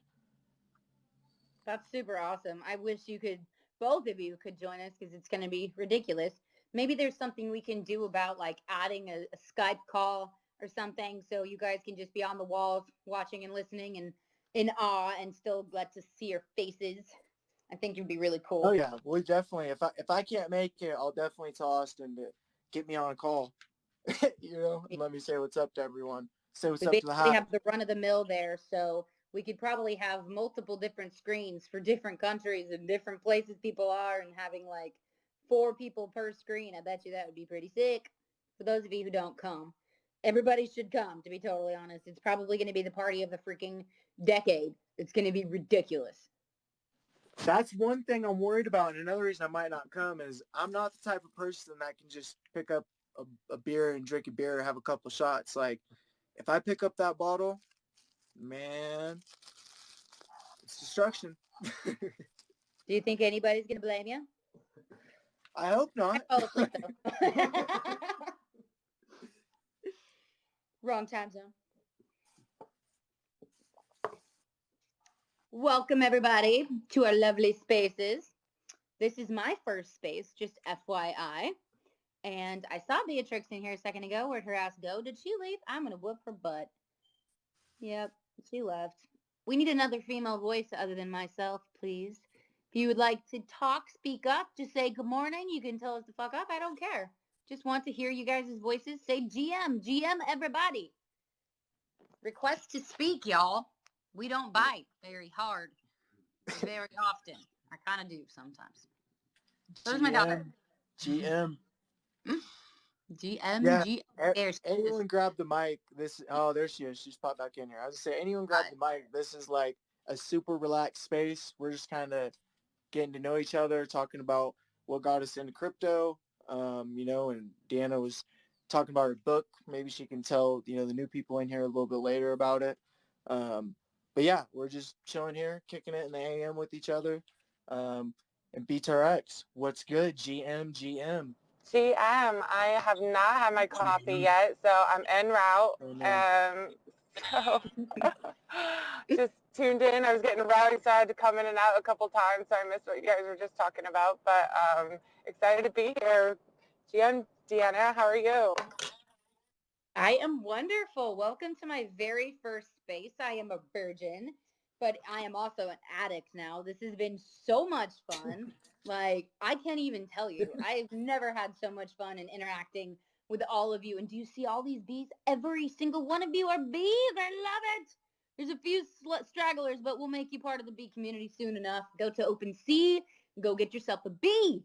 We are talking from everything to sex, drugs, rock and roll, NFTs in the shape of bees. Let's go. Let's go.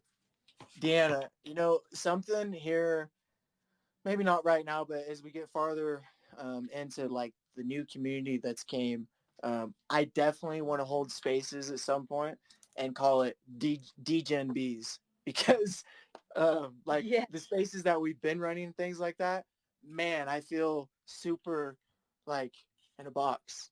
like Yeah, I don't believe in boxes. I break boxes down, make them in circles, and fit circles or squares into round pegs. Just kind of how I roll. So any space I will ever host or be a part of, I will always share my knowledge of stupidity with you guys and idiocracy and absolutely giving zero fucks. Welcome. Yes, let's go. No, that's like, honestly, I mean, that's how I got spaces and got to know people, was just like being in spaces and Did it get rubbed? sorry, I got a call.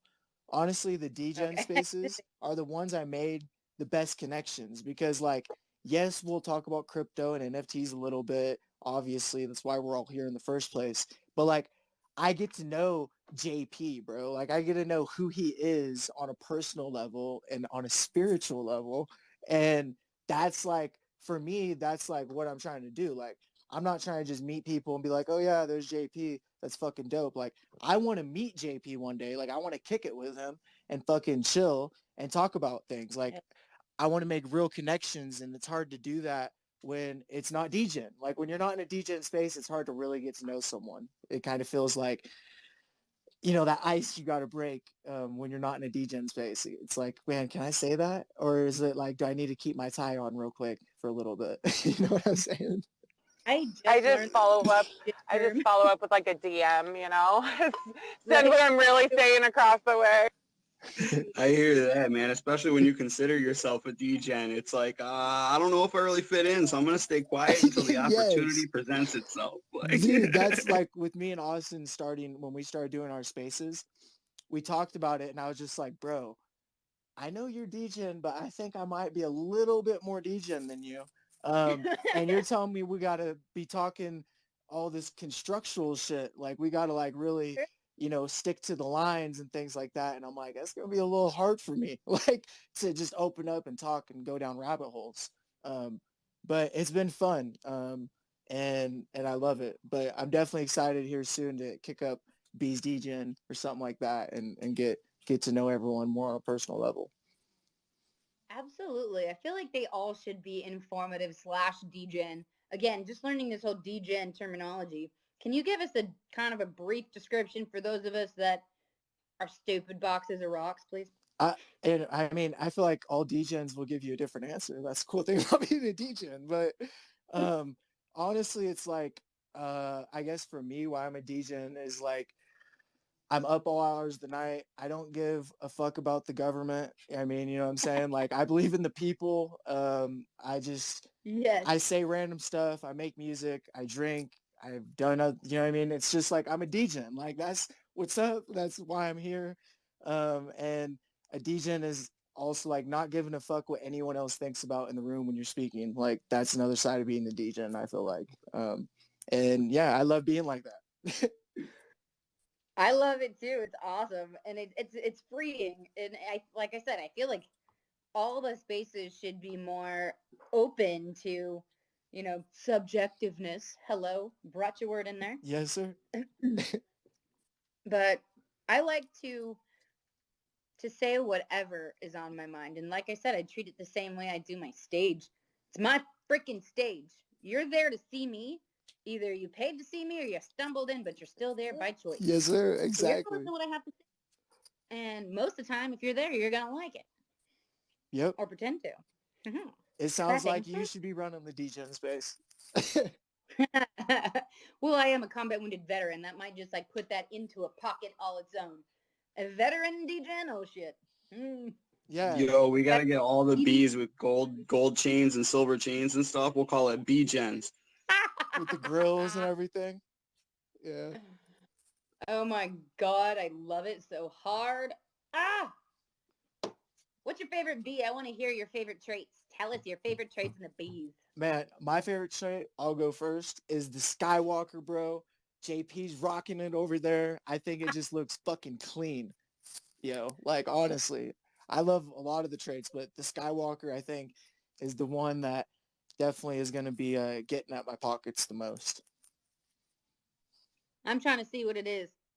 Oh, the White Walker, you mean? White Walker, right. Well, I call it the Skywalker because like Star. Because it just makes sense, right? Right, exactly. Right? JP knows. B-gen. Walker, Texas Ranger, whatever Walker you want. No, I do. I like that too. And I was talking to Ray and Austin about that last night. First time I pulled it up on my computer and was able to see a lot of detail. I was like, what the hell's on his feet? Like, he's so sticky or something? Like, I had no idea. I hadn't seen some of these traits. I was like, holy shit. And what's really funny, and as diva as this makes me, half of the glasses on these bees I own. Let's go. I did a video with them, like these massive, like, stupid, big, look at me, proud possibilities. Yes, I have those. I was like, oh my God, I have those. You know what those are called, right? Badass shades. The DGen shades. That should have been a trait name. Fuck. One of the traits of the glasses should have been the DGen shades or the DGen glasses. Well, hey, whoever's doing the M2 monsters should probably know about those. Dude, that's alpha right there. Those M2 monsters. Ooh, I got one. If you guys want to see a sneak peek and you haven't, it's in my header. They're going to be fucking wicked. I'm sorry. I swear Austin doesn't let me swear in his spaces. So I apologize if anyone's offended. My bad. Honestly, have you ever heard of the fact that if your friends swear, then they're your most honest friends you have? I have heard that actually. So stay to your truth. Oh, that monster is fire. I want one. I want one so bad. Sneak peek little nugget. I have an M2 monster out of my likeness. Ooh. Mind blown. It's so sick, dude. Oh my God. It's so exciting. I am ready. I'm so ready. Yeah, I'm pumped. I mean, and then we got mostly bees in here, but if there's someone that's not a bee in here, that's like what people don't get. Like you hear people like talking in here and they just like talk about the fucking game and shit. And it's like, dude, there's like 5 projects that are connected to the bees rolling out right after us. Like it's not a fucking airdrop where we're diluting the fucking market like an idiot. It's not that. It's a whole nother project, a whole nother group inside the bees dropping a project. And the things that they're going to do is amazing. Like we have a music group. We have a group that's going to be, working specifically on the SDGs and the sustainability development goals. I was like, thank you for acronym name. Huh?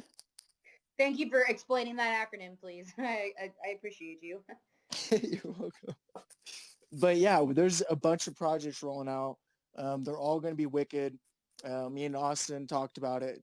We've talked about Deanna is, there's the people, there's your friends that maybe didn't listen and they're like, oh yeah, the bees are cool, blah, blah, blah. But then after they blow up, maybe you'll fucking listen to us when the goats are dropping and we say, listen, you want to be a goat in real life? Well, you better go get one, right? I'm so excited for the goats and the monsters. Just all of it. It's hard for me to be in these spaces because I'm just like tiptoeing and speaking in like parables because I'm like I can't say things, So I'm just like I'm gonna hang back. That's like so. I always hear fucking Ray dropping nuggets all the time, and I was like, I like it was the night before last, and I was like, you know what? Fuck this. I'm gonna drop a nugget.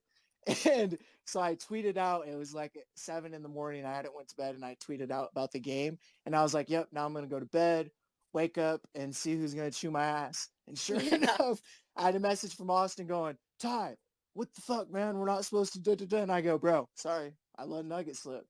You know what I'm saying? My bad.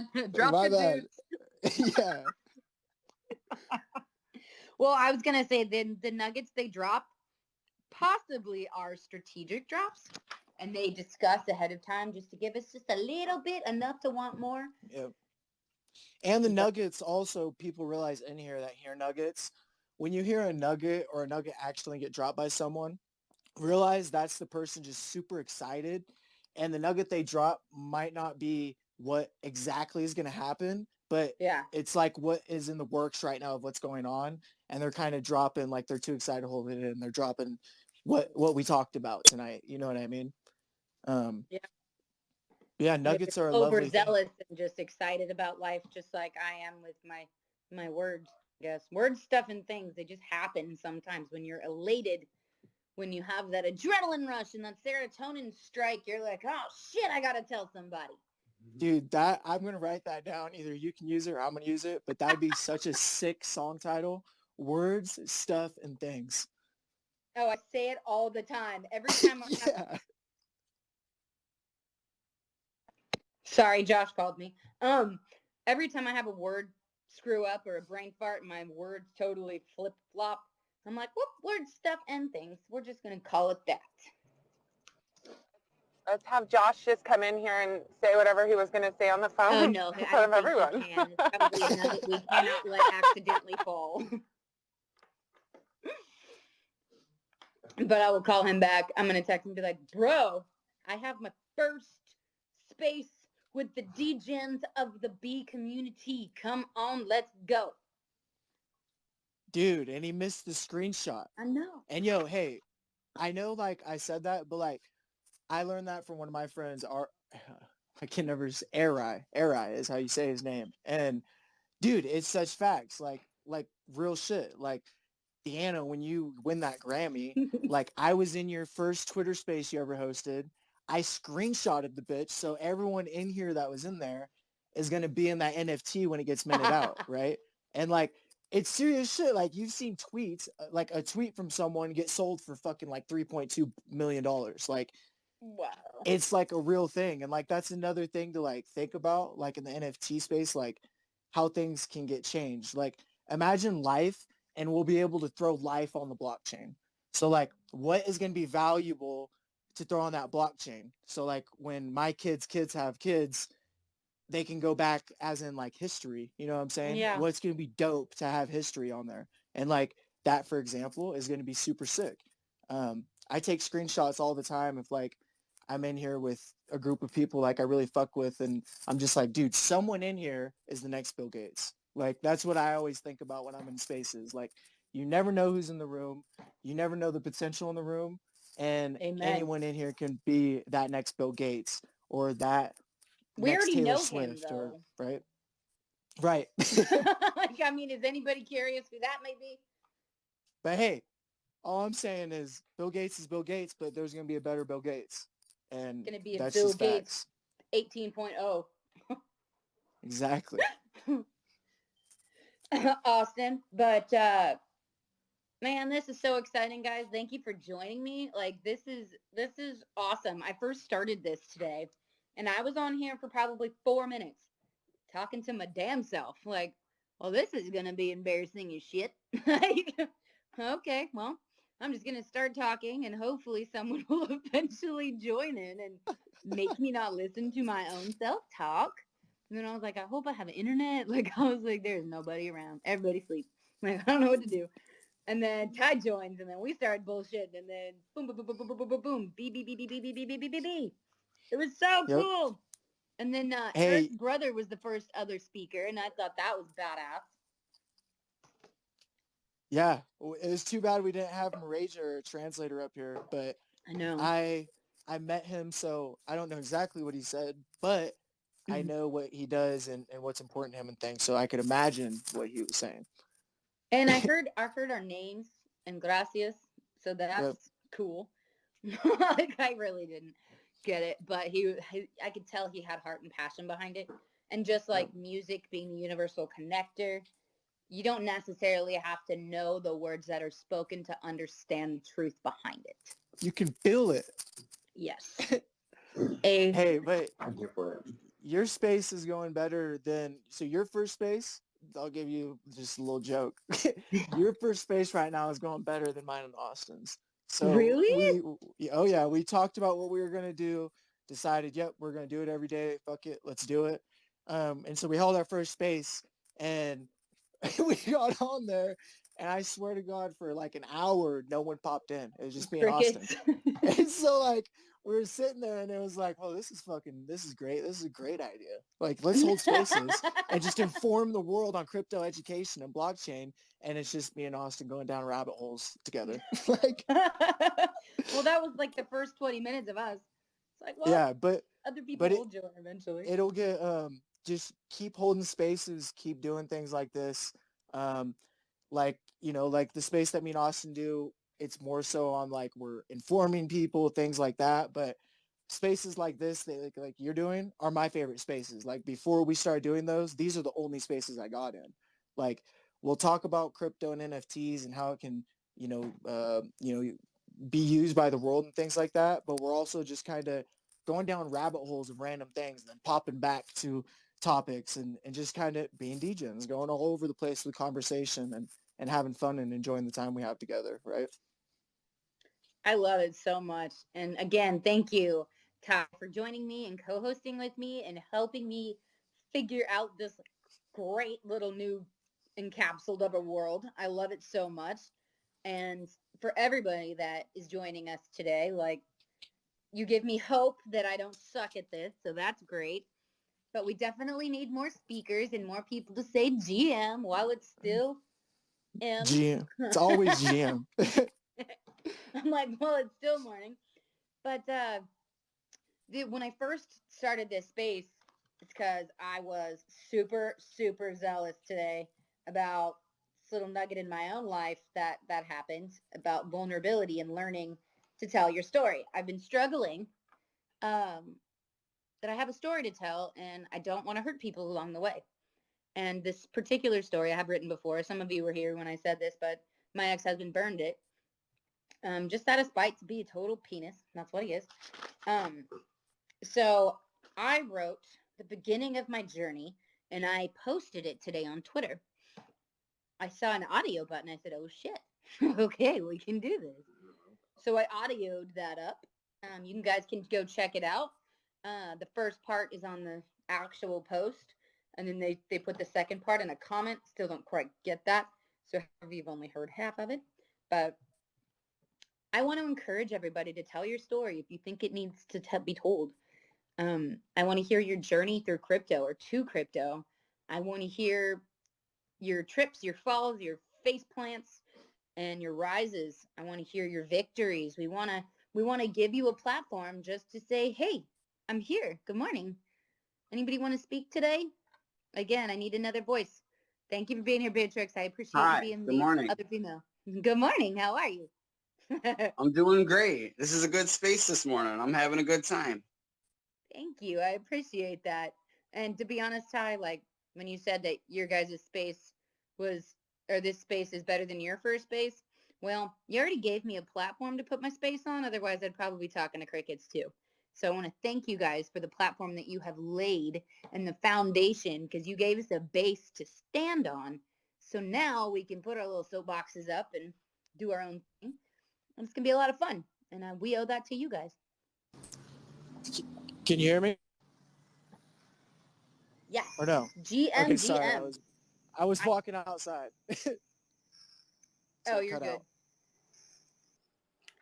Well, I saw your I was just going to say really quick. I saw your voice bits come across. I thought they were music right when I woke up, so I'm definitely going to go back and listen to those. Thanks for sharing. Absolutely. And GM mom too. Hey, GM girls and guys. Hey, my microphone's cutting in and out, so I don't know if this is going to work. But I just want to say, Deanna, I absolutely love your music. I love it because it's from your heart and it's real. You did a song, something I downloaded about your mom, which just every time I listen to it, it gives me that connection back to my mom. And I love it. I mean, it's like it's the real deal. But it just kind of describes my journey, through my relationship with her, which unfortunately she's not here anymore. But now I miss her. You never know what you're going to miss until it's gone. But my journey into crypto was good old Kevin Fugate, because I'm from Crescent City. And, we've done a few things with Kevin. And we finally said, all right, we'll do it. Just quit talking to us about it. And, is the biggest blessing in the world because of the community, not because of financial gain, not because of anything like that. It's about, we found a group of people who think like we think. And it's absolutely amazing. And we have a node on the Opus Opus app, and ours is recovery because both my husband and I have been in recovery for a long time.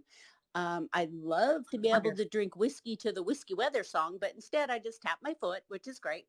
But our world has been around helping other people. And so this is just one more level that we're able to do that. So I am just very grateful, and we are very blessed to have gotten into this early on and made some incredible friends, which is going to be cool to meet people when we do get to Phoenix. It's going to be awesome.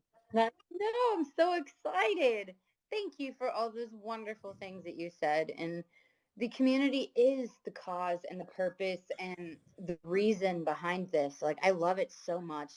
For people, just like yourself, that we find our like-minded souls and our twin flames throughout this whole entire platform, like this whole hive, we all just want to do great things for people. And you guys are Absolutely. all welcoming and helpful. And if we need help with our MetaMask, our wallets, everybody drops everything to help.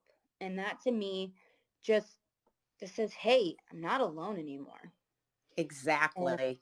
It's amazing. It's, to watch what people do for other people.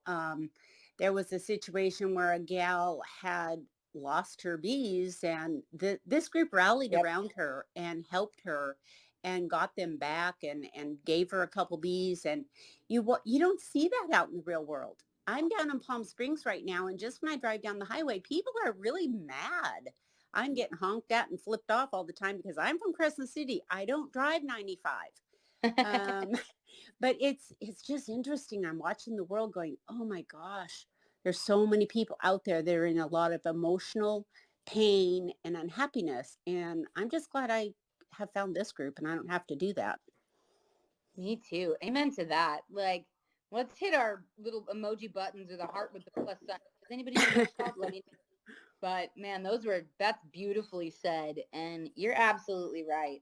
The world needs more bees because we don't need to be so damn angry all the time. It's not about conflict or confrontation. It's about connection and unity. And we need to keep it that way. Thank you so much. That's amazing. And it's called The Woman You Made, the song you were talking about. Yes, that's the one. Yep, I And love it. the fact that you said that to me just lit up my whole world. Were you able to go watch the video on YouTube? No, but I didn't even know there was one, but I will. I will go look at that. It's it. So because I don't know if you guys know this, the history of that song, but the day I released it was the day I became paralyzed from my neck down within 6 hours on life support. Oh my God. Where my mother, in 10 hours, flew to Texas on Mother's Day to basically rescue my kids from whatever babysitter they were going to be stuck with. So that song really melted, but I was supposed to do a video for it. And again, paralyzed, can't really do that. So 2 years later, last year on Mother's Day, I released her music video. And I secretly snuck her in there. She was thinking she was doing a commercial. The music video will make you cry. Let me just tell you. Oh, I can't wait to watch it. That's going to be great. Your song makes me cry, so I know the video will. Thank you. Learning to sing that song live without crying and actually finishing it was a very, very hard task to do. Oh, I bet. It was rough. It really was. I sang it during South by Southwest, and guess who walks in? My mom. And I lost my place, blubbering fool. And then I was told later down the road, I was like, I can't sing that song anymore live. Like, I can't do it. It makes me look dumb and incapable. And they were like, here's the thing. You want to tell the emotion behind it first, get it out of the way, release that. So when you can sing it, you can do it justice, or you're not doing your job. Because my job is to invoke emotion. If I can't finish the damn song, I can't invoke the emotion for you to hear it and feel. So I am now able to sing that song in public and on TV, and I've done it everywhere now. But that song to me was one of my most important ones because I wrote it a cappella, and I told my producer he's not allowed to change a damn thing. All we did was put guitar and fiddle behind it. I did it all a cappella, which is how I write all my music, to be honest with you, how I started at least. I know the melody, I know the turnarounds, I know where the chorus is and where the bridge should be. I do it all a cappella first. You can go through my phone and it's just, here's the acapella version of I Can Lie. Here's the acapella version of Through the Fire. And it never wavers. So I made sure that one was exactly right.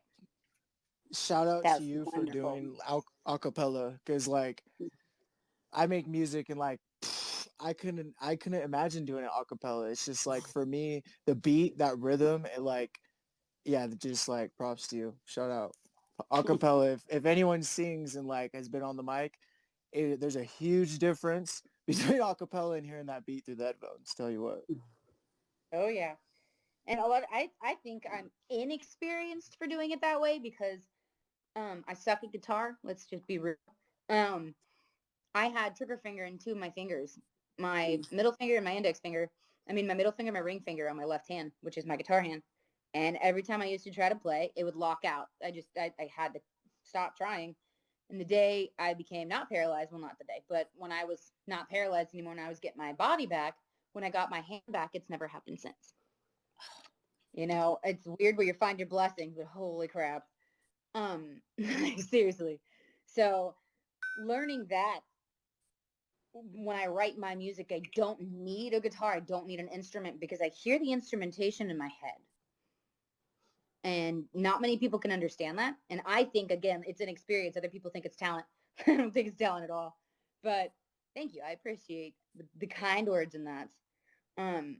But it kind of reminded me about a song that I wrote about someone who just passed away that was really, really, really influential in my life. And I want to see if I might be able to sing it a cappella for y'all. Let's hear it. Okay. Let's go.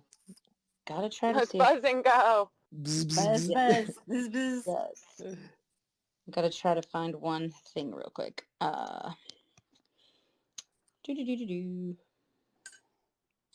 Dude, oh yeah, hey, and I haven't said this yet, but that new gold B you got, it's a flex.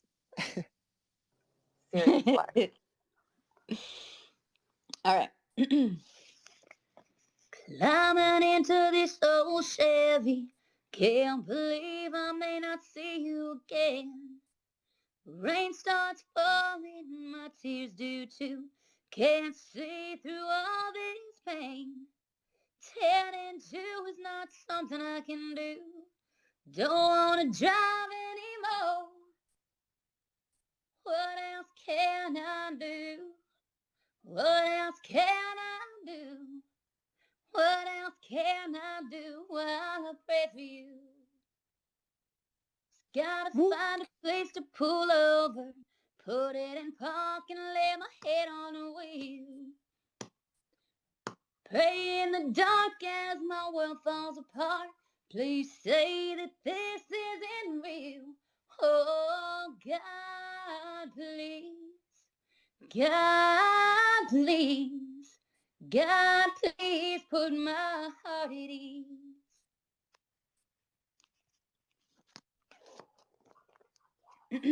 Let's go. Oh That's my, incredible. beautiful.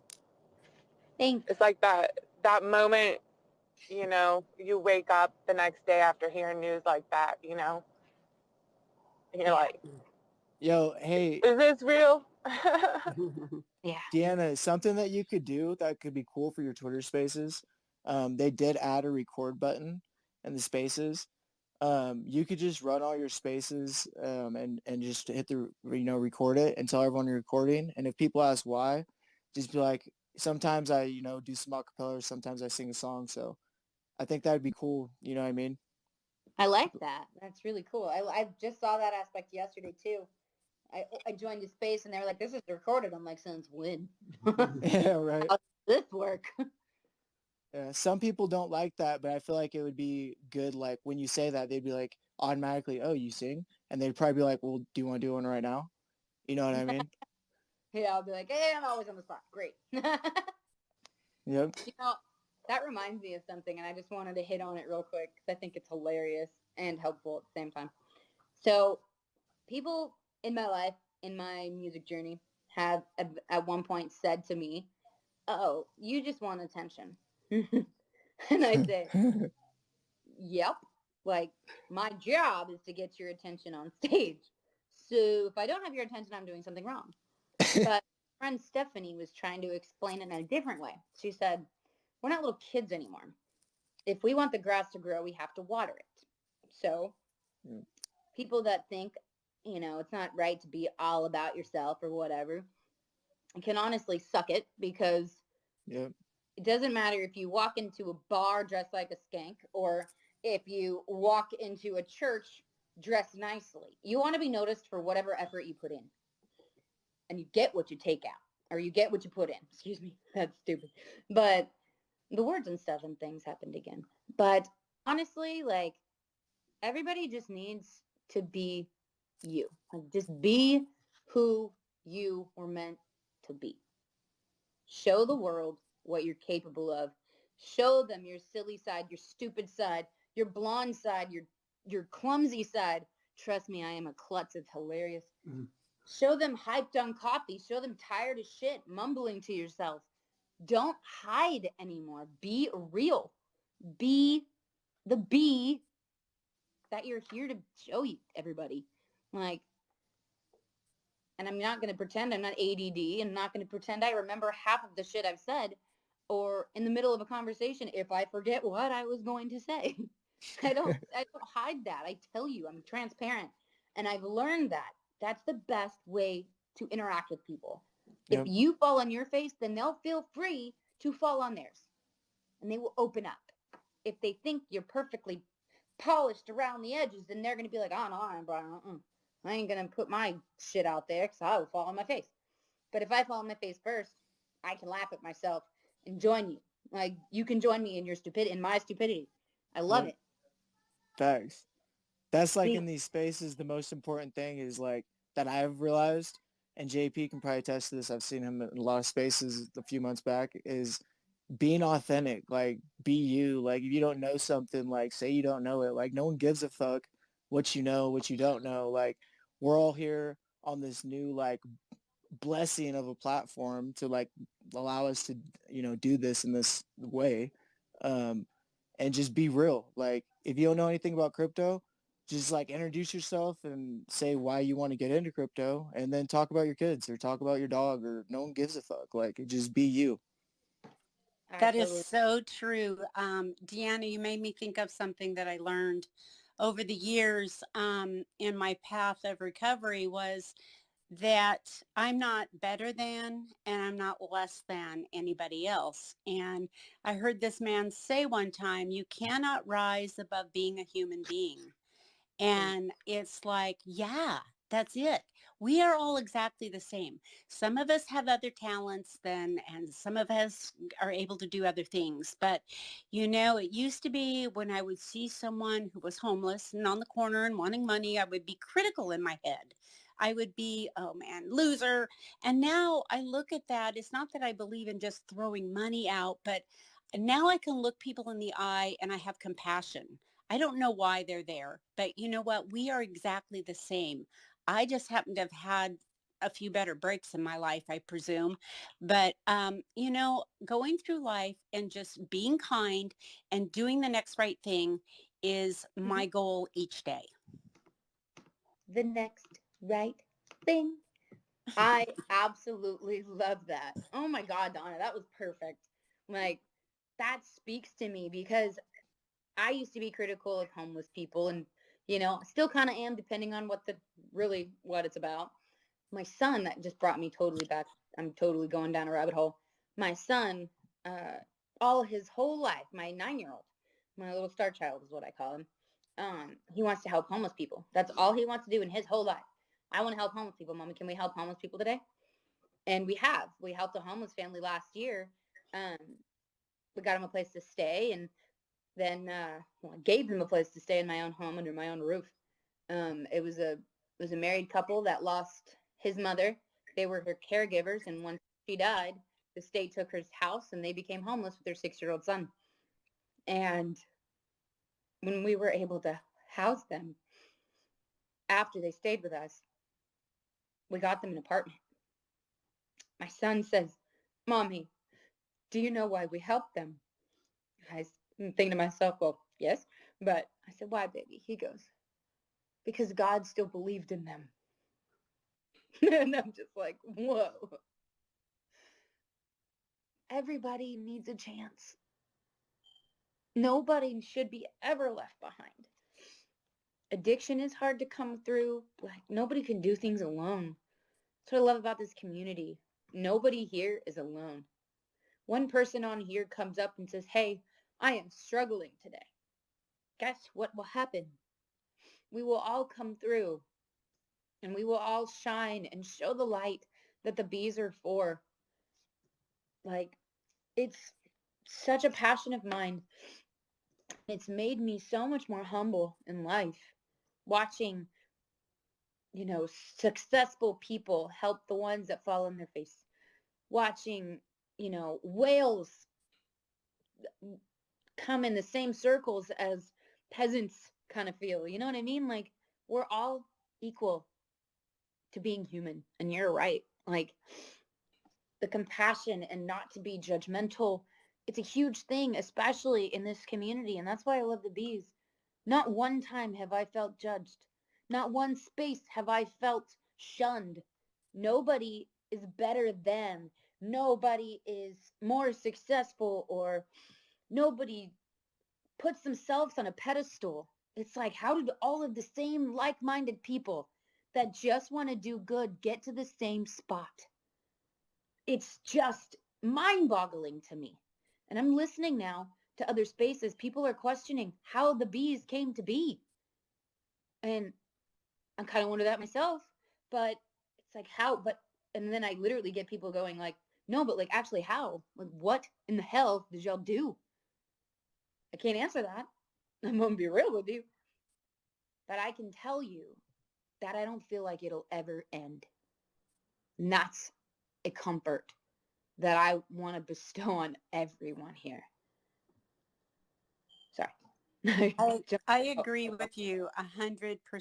And I think that when we watched this whole thing start and grow, every time we would get ready to do something, something would kind of get in the way and it would change things. And at first it was, oh my gosh, we were supposed to do this and now we're not.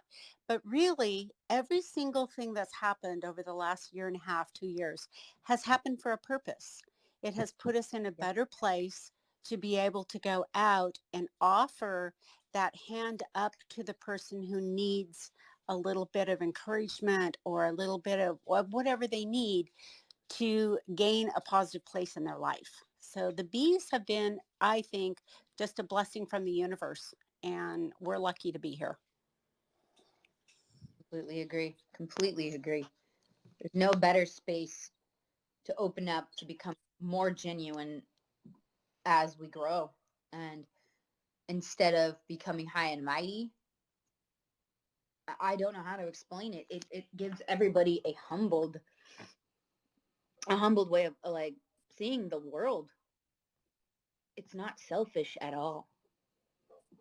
I talked to someone about joining the bees and she said, oh, not until we downgrade the carbon footprint that it takes to keep NFTs alive. And they said, you might want to go look at what the bees are doing. You might change your mind just a little bit for what they're doing for communities and outreach and different nonprofits here and there and more that are just popping up every day with whatever bee trait they see. They just want to keep helping. What community do you know in the whole wide world that just looks for other things to do to make the world a better place?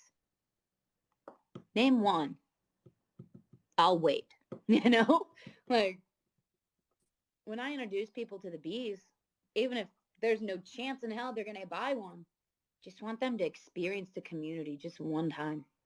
One time. I saw some negativity in the chat room one time in the Discord.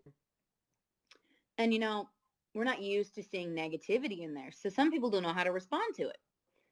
Saw a few snippy remarks or excuses for them to leave.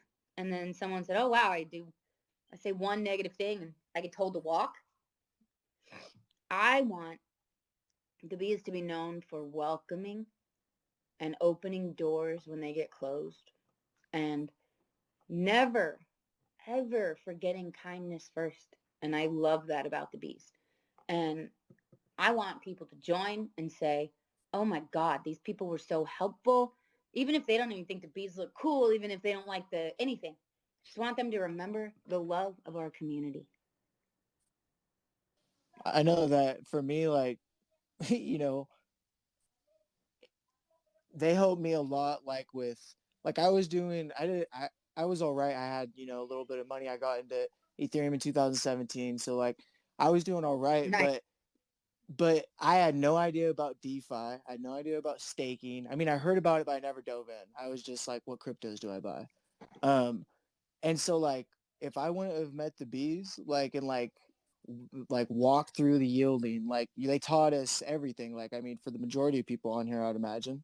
And dude, like that shit, like that changed my life, like in like, little less than 2 years, like completely changed my life, like put me in the position to be able to do the things I want to do and help people around the world and like do those things. Like before that, it was still just like a figment of my imagination. Like I knew I wanted to get there, but it was like, hey, what do I got to do? I got to Yeah, get kind of money. I win got to, first kind of thing. yeah. And it was just like, dude, that shit changed my life. And like, without like the bees, I would still be in that same position where like, yeah, I flipped some NFTs. Yeah. I've made a little money in my early investments, but like learning how to capitalize on my money that I have, like, dude, shout out the bees, like, bro, you know what I'm saying? Like, for real. I mean, it's not financial advice. Always, Austin always wants me to say it, but like, that's what the bees did for me. Like, they taught me how to make decisions, my own decisions, based on learning of DeFi and things like that, where I could understand if I should stake my money here, like the looks thing, like if without that information, I wouldn't even thought about staking my looks in their thing. Not that you should or shouldn't, but like it was an option. You know what I mean? At that point, I was educated. I knew that I could do that. And that's what the bees, did for me. It gave me Yeah. more options. I love the education that the bees offer.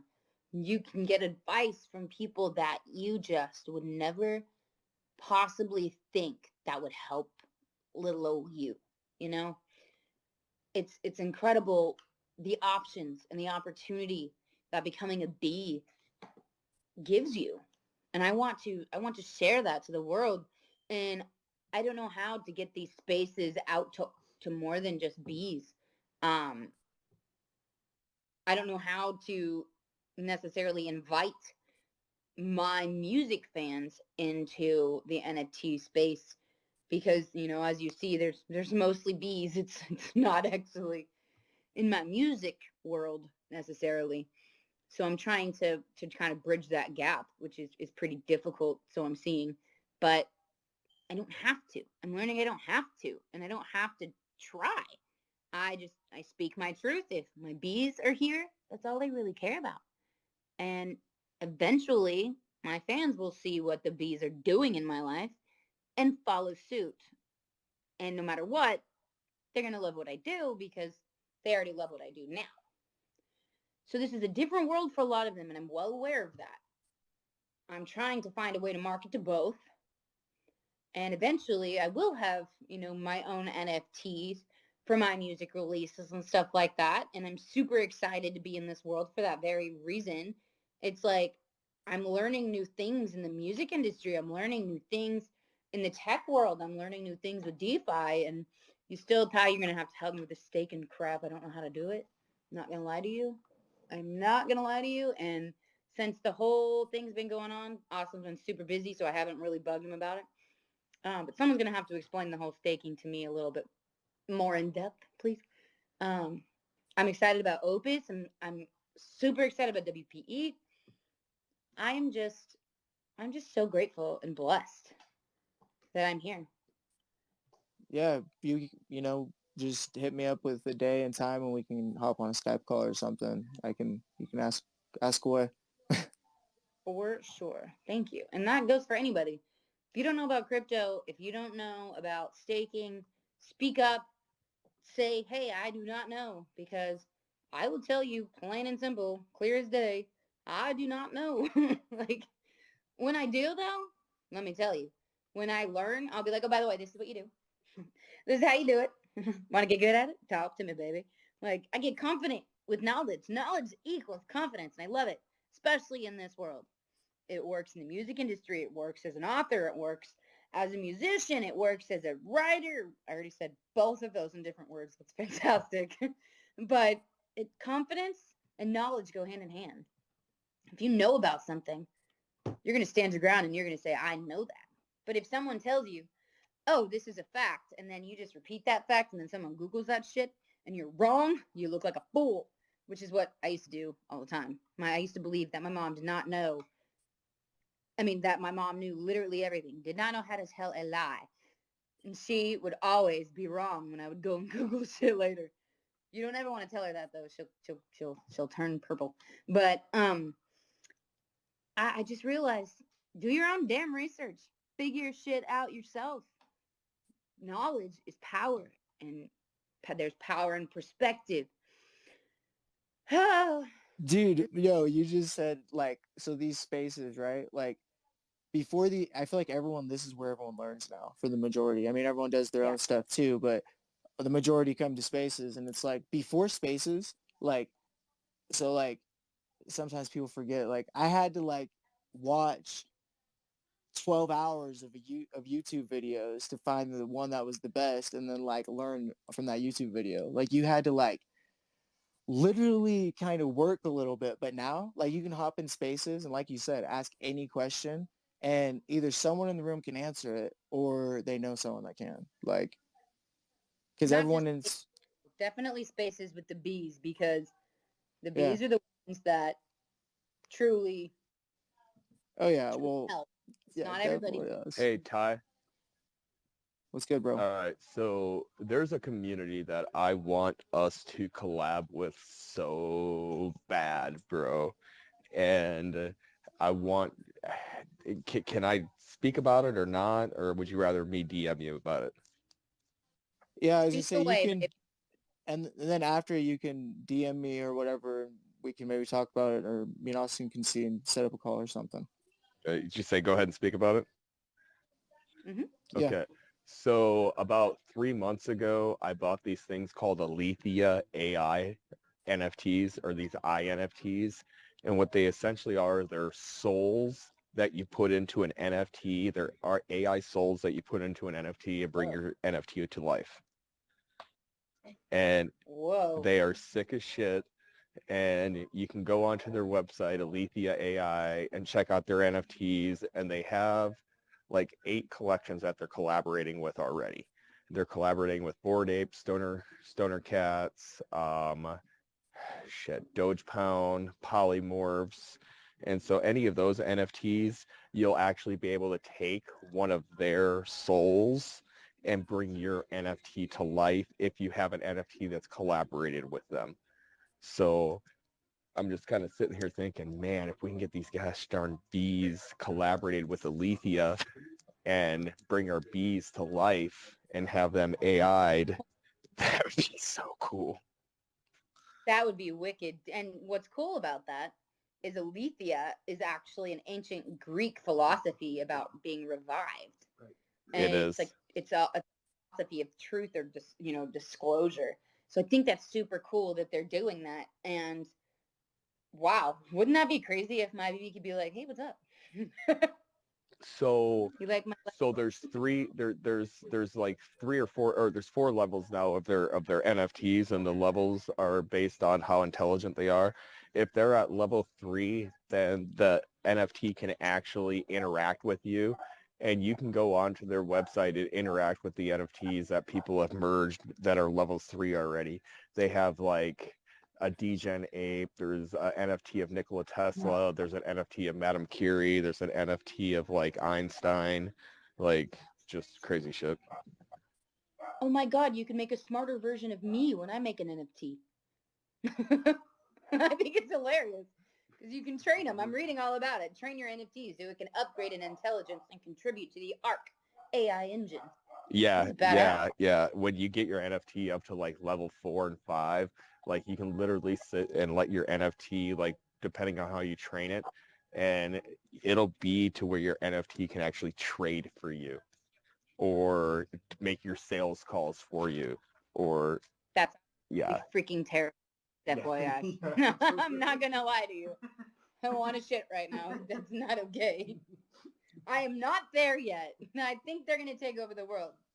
Yeah, so I bought 2 level 1s and 1 level 2 pod when they first launched. And then my level 1s are now level 2s because I staked them the entire time that you could stake. They're actually all 3 of them are still staked, and my level 2 is now a level 3. And they're all 3 still staked, just sitting there. Well, shit. So are they That's able to be minted right now? No. These are something that minted like 3-4 months ago. Are they on OpenSpace? Yeah, they're on OpenSea. OpenSea, sorry. I am new to this, as you can totally tell. The ones that are not staked are on OpenSea. That is super cool. Wow. So what's the floor right now for them? Shit, I think the level 2s, I'm not sure. I think it's like 0.3 or 0.4 ETH. Still low, not too bad. That's cool. Thank you for that little nugget. That's really cool and exciting and absolutely, again, terrifying. Yeah, it's cool and terrifying, and not a lot of people know about this project right here. Like, very few people know about it. It's kind of one of my hidden gems that I don't tell a lot of people about because most people can't wrap their head around it. True. What was the name again? What was the name of the group?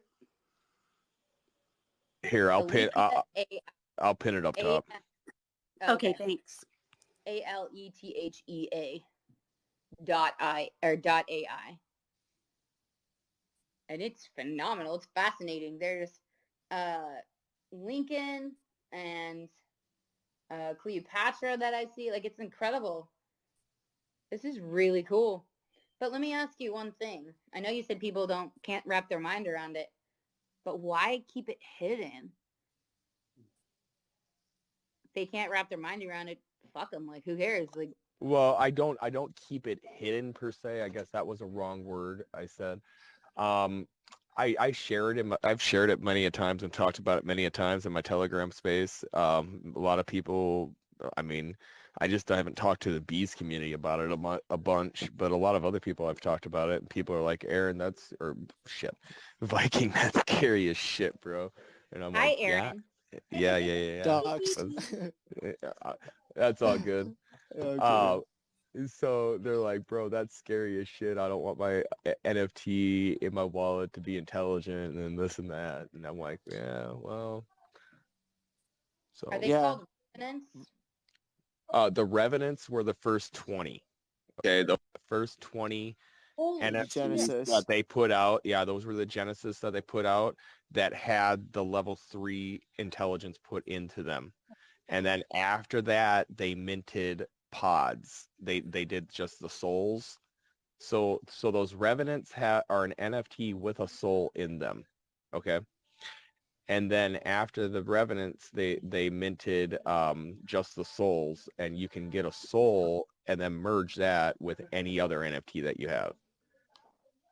I mean, these are going for like 12 and 15 and 20 and 60 ETH. Holy shit. Oh yeah. Remember, everyone that's in here, none of this is financial advice. Yes.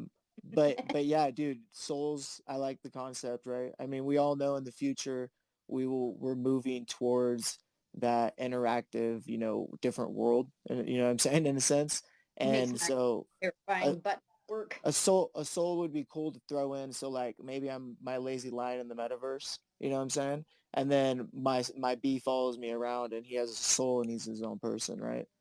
Because we'll definitely have to create bots in a sense in the metaverse. I mean, we don't have to, but like animal souls, you know what I'm saying? Like animals walking around, is there gonna, you know what I'm saying? Like that could be a whole NFT project. Yeah, never mind. Yeah.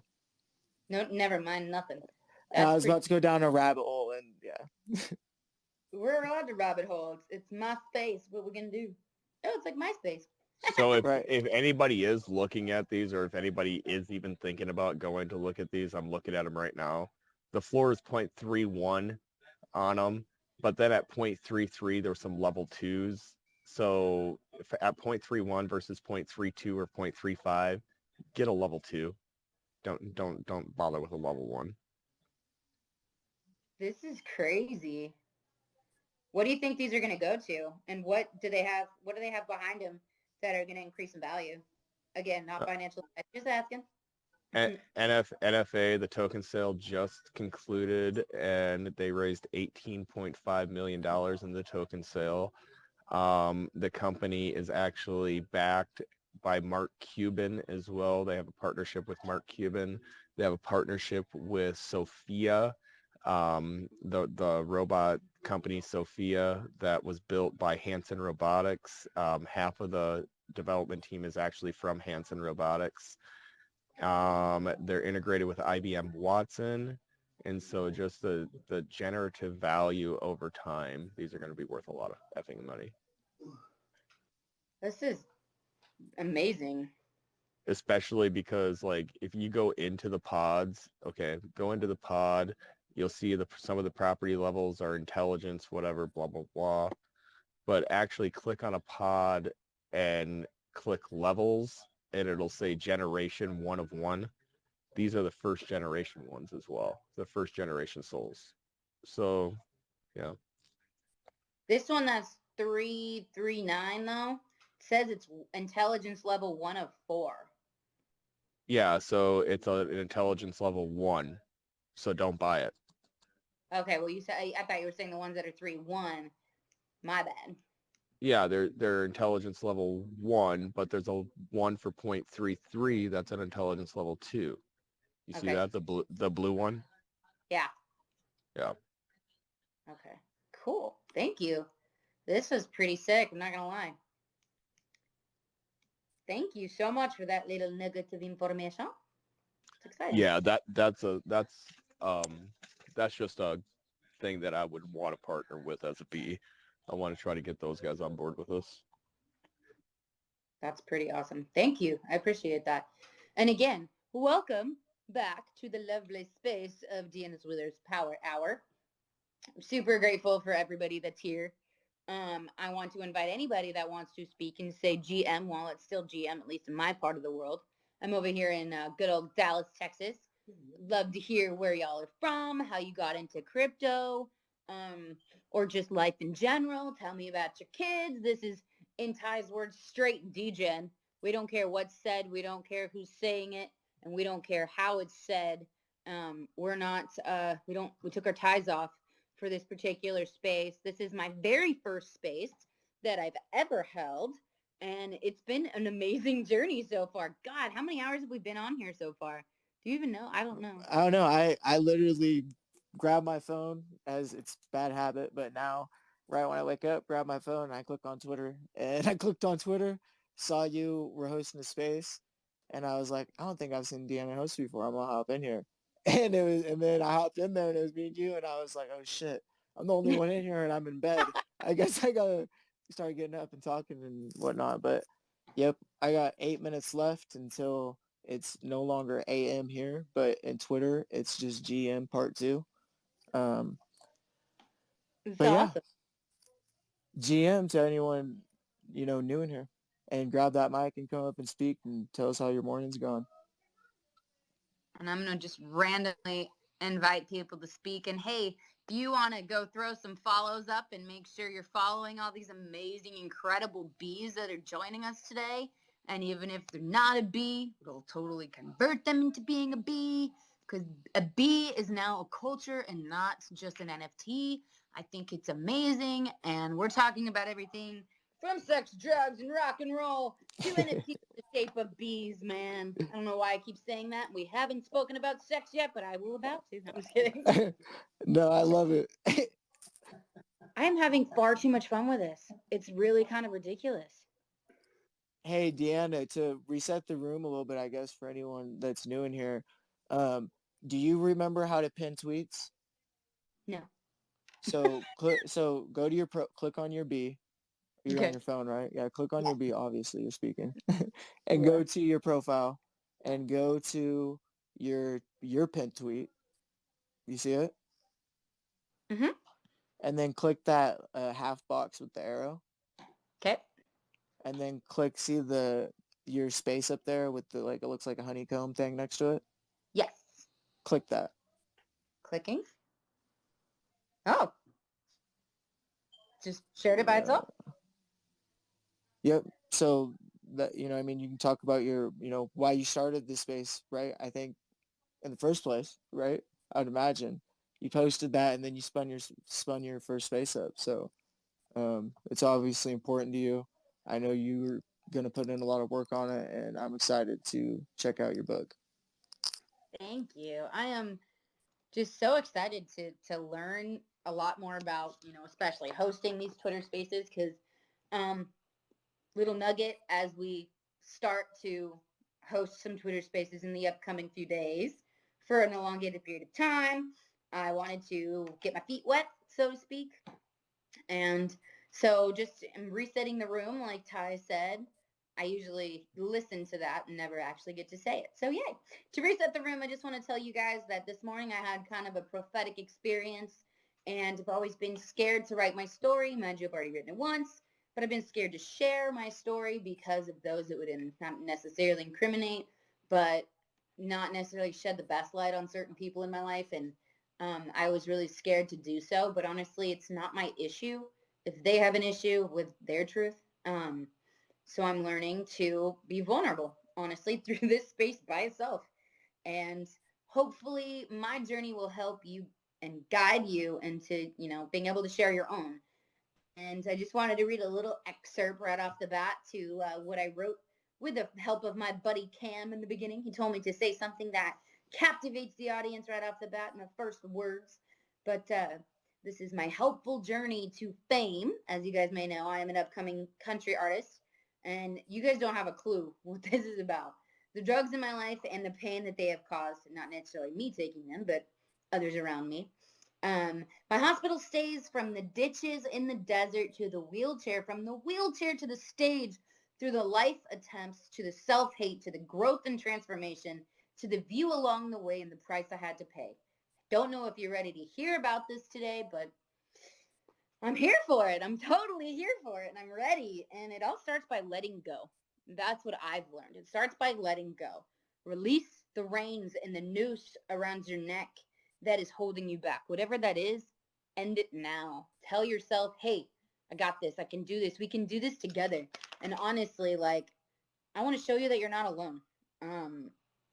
Find people on your journey, as we have with being bees. We've definitely found people around us to help pave our way with gold, instead of taking a rake or a hoe and scraping away what little we have left in our times of need and darkness. Instead, use that rake to scrape away all of the past, the old trauma, old wounds, and become new again. Look in the mirror and say, I know who I am, and I am proud to be me.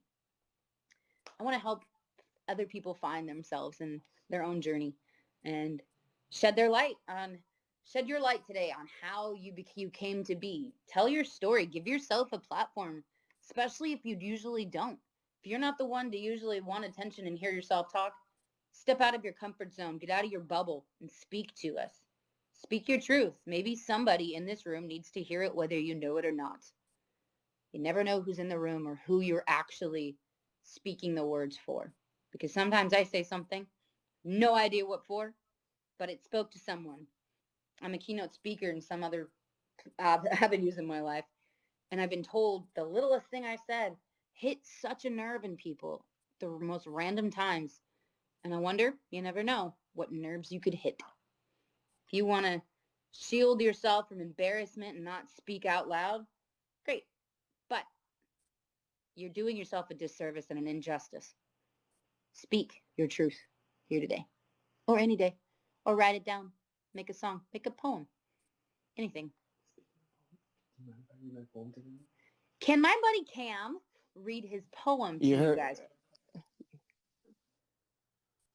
Dude, I love poetry. Let's fucking hear it. And ask him before Cam. he reads it, does he do poetry slams? I have not done a poetry slam. I entered into a poetry contest in 2011.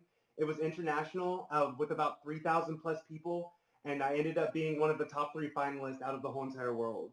So I'm going to read that poem for y'all. Dude, that's fucking crazy. Hell yeah, let's go. Okay, so the poem is called From the Inside Out. Okay. The nightmare appears before the dream is just over. You toss and you turn and you try the cold shoulder. The pain, this is held in the back of your mind, slowly but surely devours your spine. Convulsing, spittings of the unrash have beaten your soul without a slash. Bound by the alter ego, say he, as your body is stripped from a tree. Flowers bloom, others wilt. The cycle of life is now restored. Checks are balanced, books and briefcase hand in hand. The juggling act can now begin. Attention, attention, all eyes to the fourth corner, where misery lies with your inner mourner, held captive by your own disillusions, so clear your head to search through the confusion. Woo! Yo, that was sick. Oh my God. I love poetry. I mean, in a sense, like, I make music too, and like, that's how I look at myself, is I'm a poet. Like, right? Because it's kind of like what you just did. Like, in a sense, you could turn that into music. Like, you know what I mean? Because it's real. And it's like, it makes people think. Like, I like lyrics. And so like a poem, for instance, you kind of have to follow, you either get it or you don't, or it went over your head in most poetry. And so I like that. It was amazing. Good job. Thank you. I told him when he first read me that, I was like, oh, we need to write together, brother. Oh my God. It's beautiful. But it reminded me, so I wrote a poem when I was stationed in Afghanistan, when I was deployed. My son was 5 months old, still on oxygen when I got deployed. Very unnatural to do to a mother, but I wrote a poem that I can still, to this day, never put to music. So one day I hope somebody can help me with that because, like I said in the beginning of this, to reset the room a little bit, when I first write something, it's because I've already begun to heal from that process or that pain. And I write for other people's benefit to know that they're not alone in that journey. And it's because I've already started to heal. This particular subject, I don't think I'll ever heal from. So that's why it's so difficult for me to give it a voice. But I'm going to try to remember it. I probably won't remember all of it along the way, but it's 3 months pregnant, left alone, didn't want to talk on the telephone. Her family knew something was wrong, so they drove to her home. To their surprise, she was hospitalized. 1 was down, out of 2. Time would tell, she said. 5 months pregnant, doing fine, still alone, but enjoying life. She wanted to hear his heartbeat again. It was there. As it slowed, the doctors panicked. They monitored him all night long, up and down, making her scared. All alone, she stayed 2 weeks straight. One day she awoke with a note on her chest. It pretty much said she had an hour at best. She began to shake from head to toe, thinking about her little boy. Scared and weak, she went under deep and awoke to find her baby was fine, 1 and 10, but very strong. Time would tell, she said. 5 months old, laughing out loud, eating and bouncing from the ceiling to the ground. And she got news that dropped her fast, to her knees, saying no please. Her family was confused that they would take her away when he was still so new. They had talks to give him the love that he needs. Now she stares at the desert, the airplanes, the dust. She glances at his pictures, can't wait to hear him fuss. She writes a lot to fill a void. And if you were wondering, this girl got deployed. That was amazing. Yeah, I definitely think you can, turn that into music. That's the thing. Yeah. I can't. Someone else has to help me with that one because I can't. You know what my dad always told me growing up, and I hated it. It was almost annoying. It would be like, I would say that, and he'd say can't isn't a word, not in the dictionary.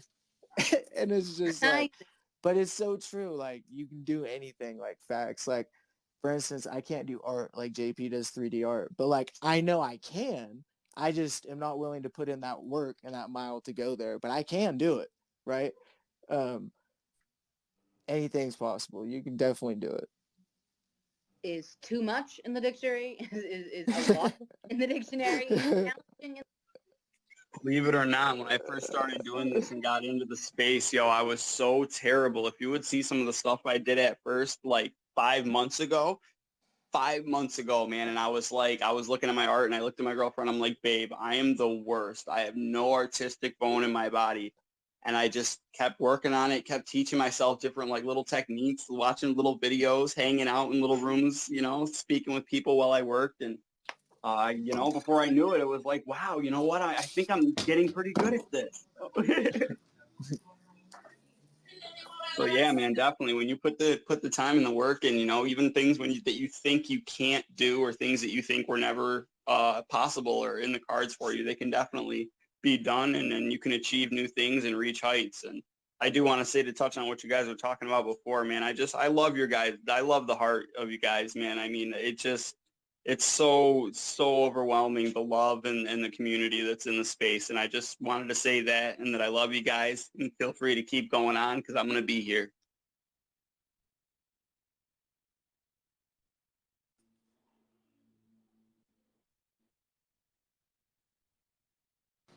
Sorry, bro. I was walking outside. Yeah, bro. I'm glad you're here, bro. I met you in spaces, and like, you decided to pop in the bees community, and you fell in love with it. And yeah, bro, I'm pumped that you're here. I have a bunch of friends I've met in the spaces, and probably, I don't know, maybe 10 of them or so have came over. But there's a lot more that haven't. And I'm like, damn, bro. Like Levitated, for instance. It's like, damn, bro. You'll find out, you'll see it, but you're one of the ones that hopped over, bro, and you checked it out, and you made that decision for yourself, right? Totally, man. And then after meeting a lot of the people in the community, it was like, how could I not? It felt like home, like I'd found the place I had been looking for. So you guys definitely made it hard to leave, bend, twist my arm, make me stay. Yeah, bro. And then you brought in your friend. I can't remember his name right now, but Frank.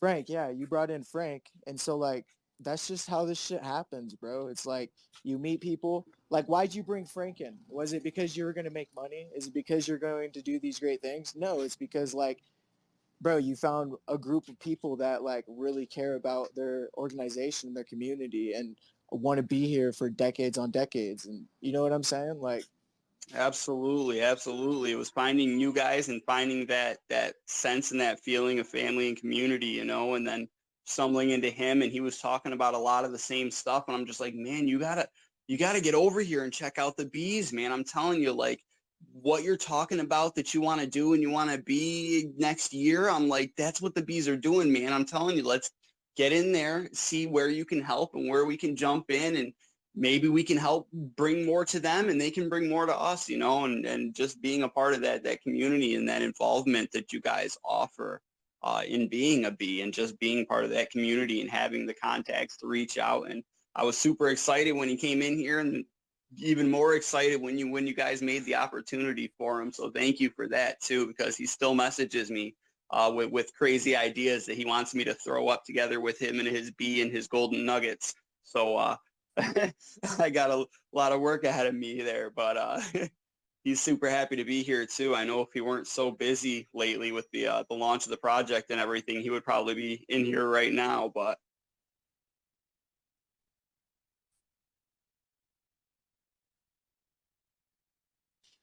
Hey, Deanna, I want to thank you for sharing that about your experience with your child. I think being a mom, it's just, wow, that would be just the most difficult thing. But what I have found is that every time I share the most difficult parts of my life with another person, um, it it helps amaze. It's an amazing help to them, and it takes the power out of it for me. And eventually, I'm able to accept that situation. And I think the biggest thing is feeling the fear and just going for it anyway. And fear is a false evidence appearing real.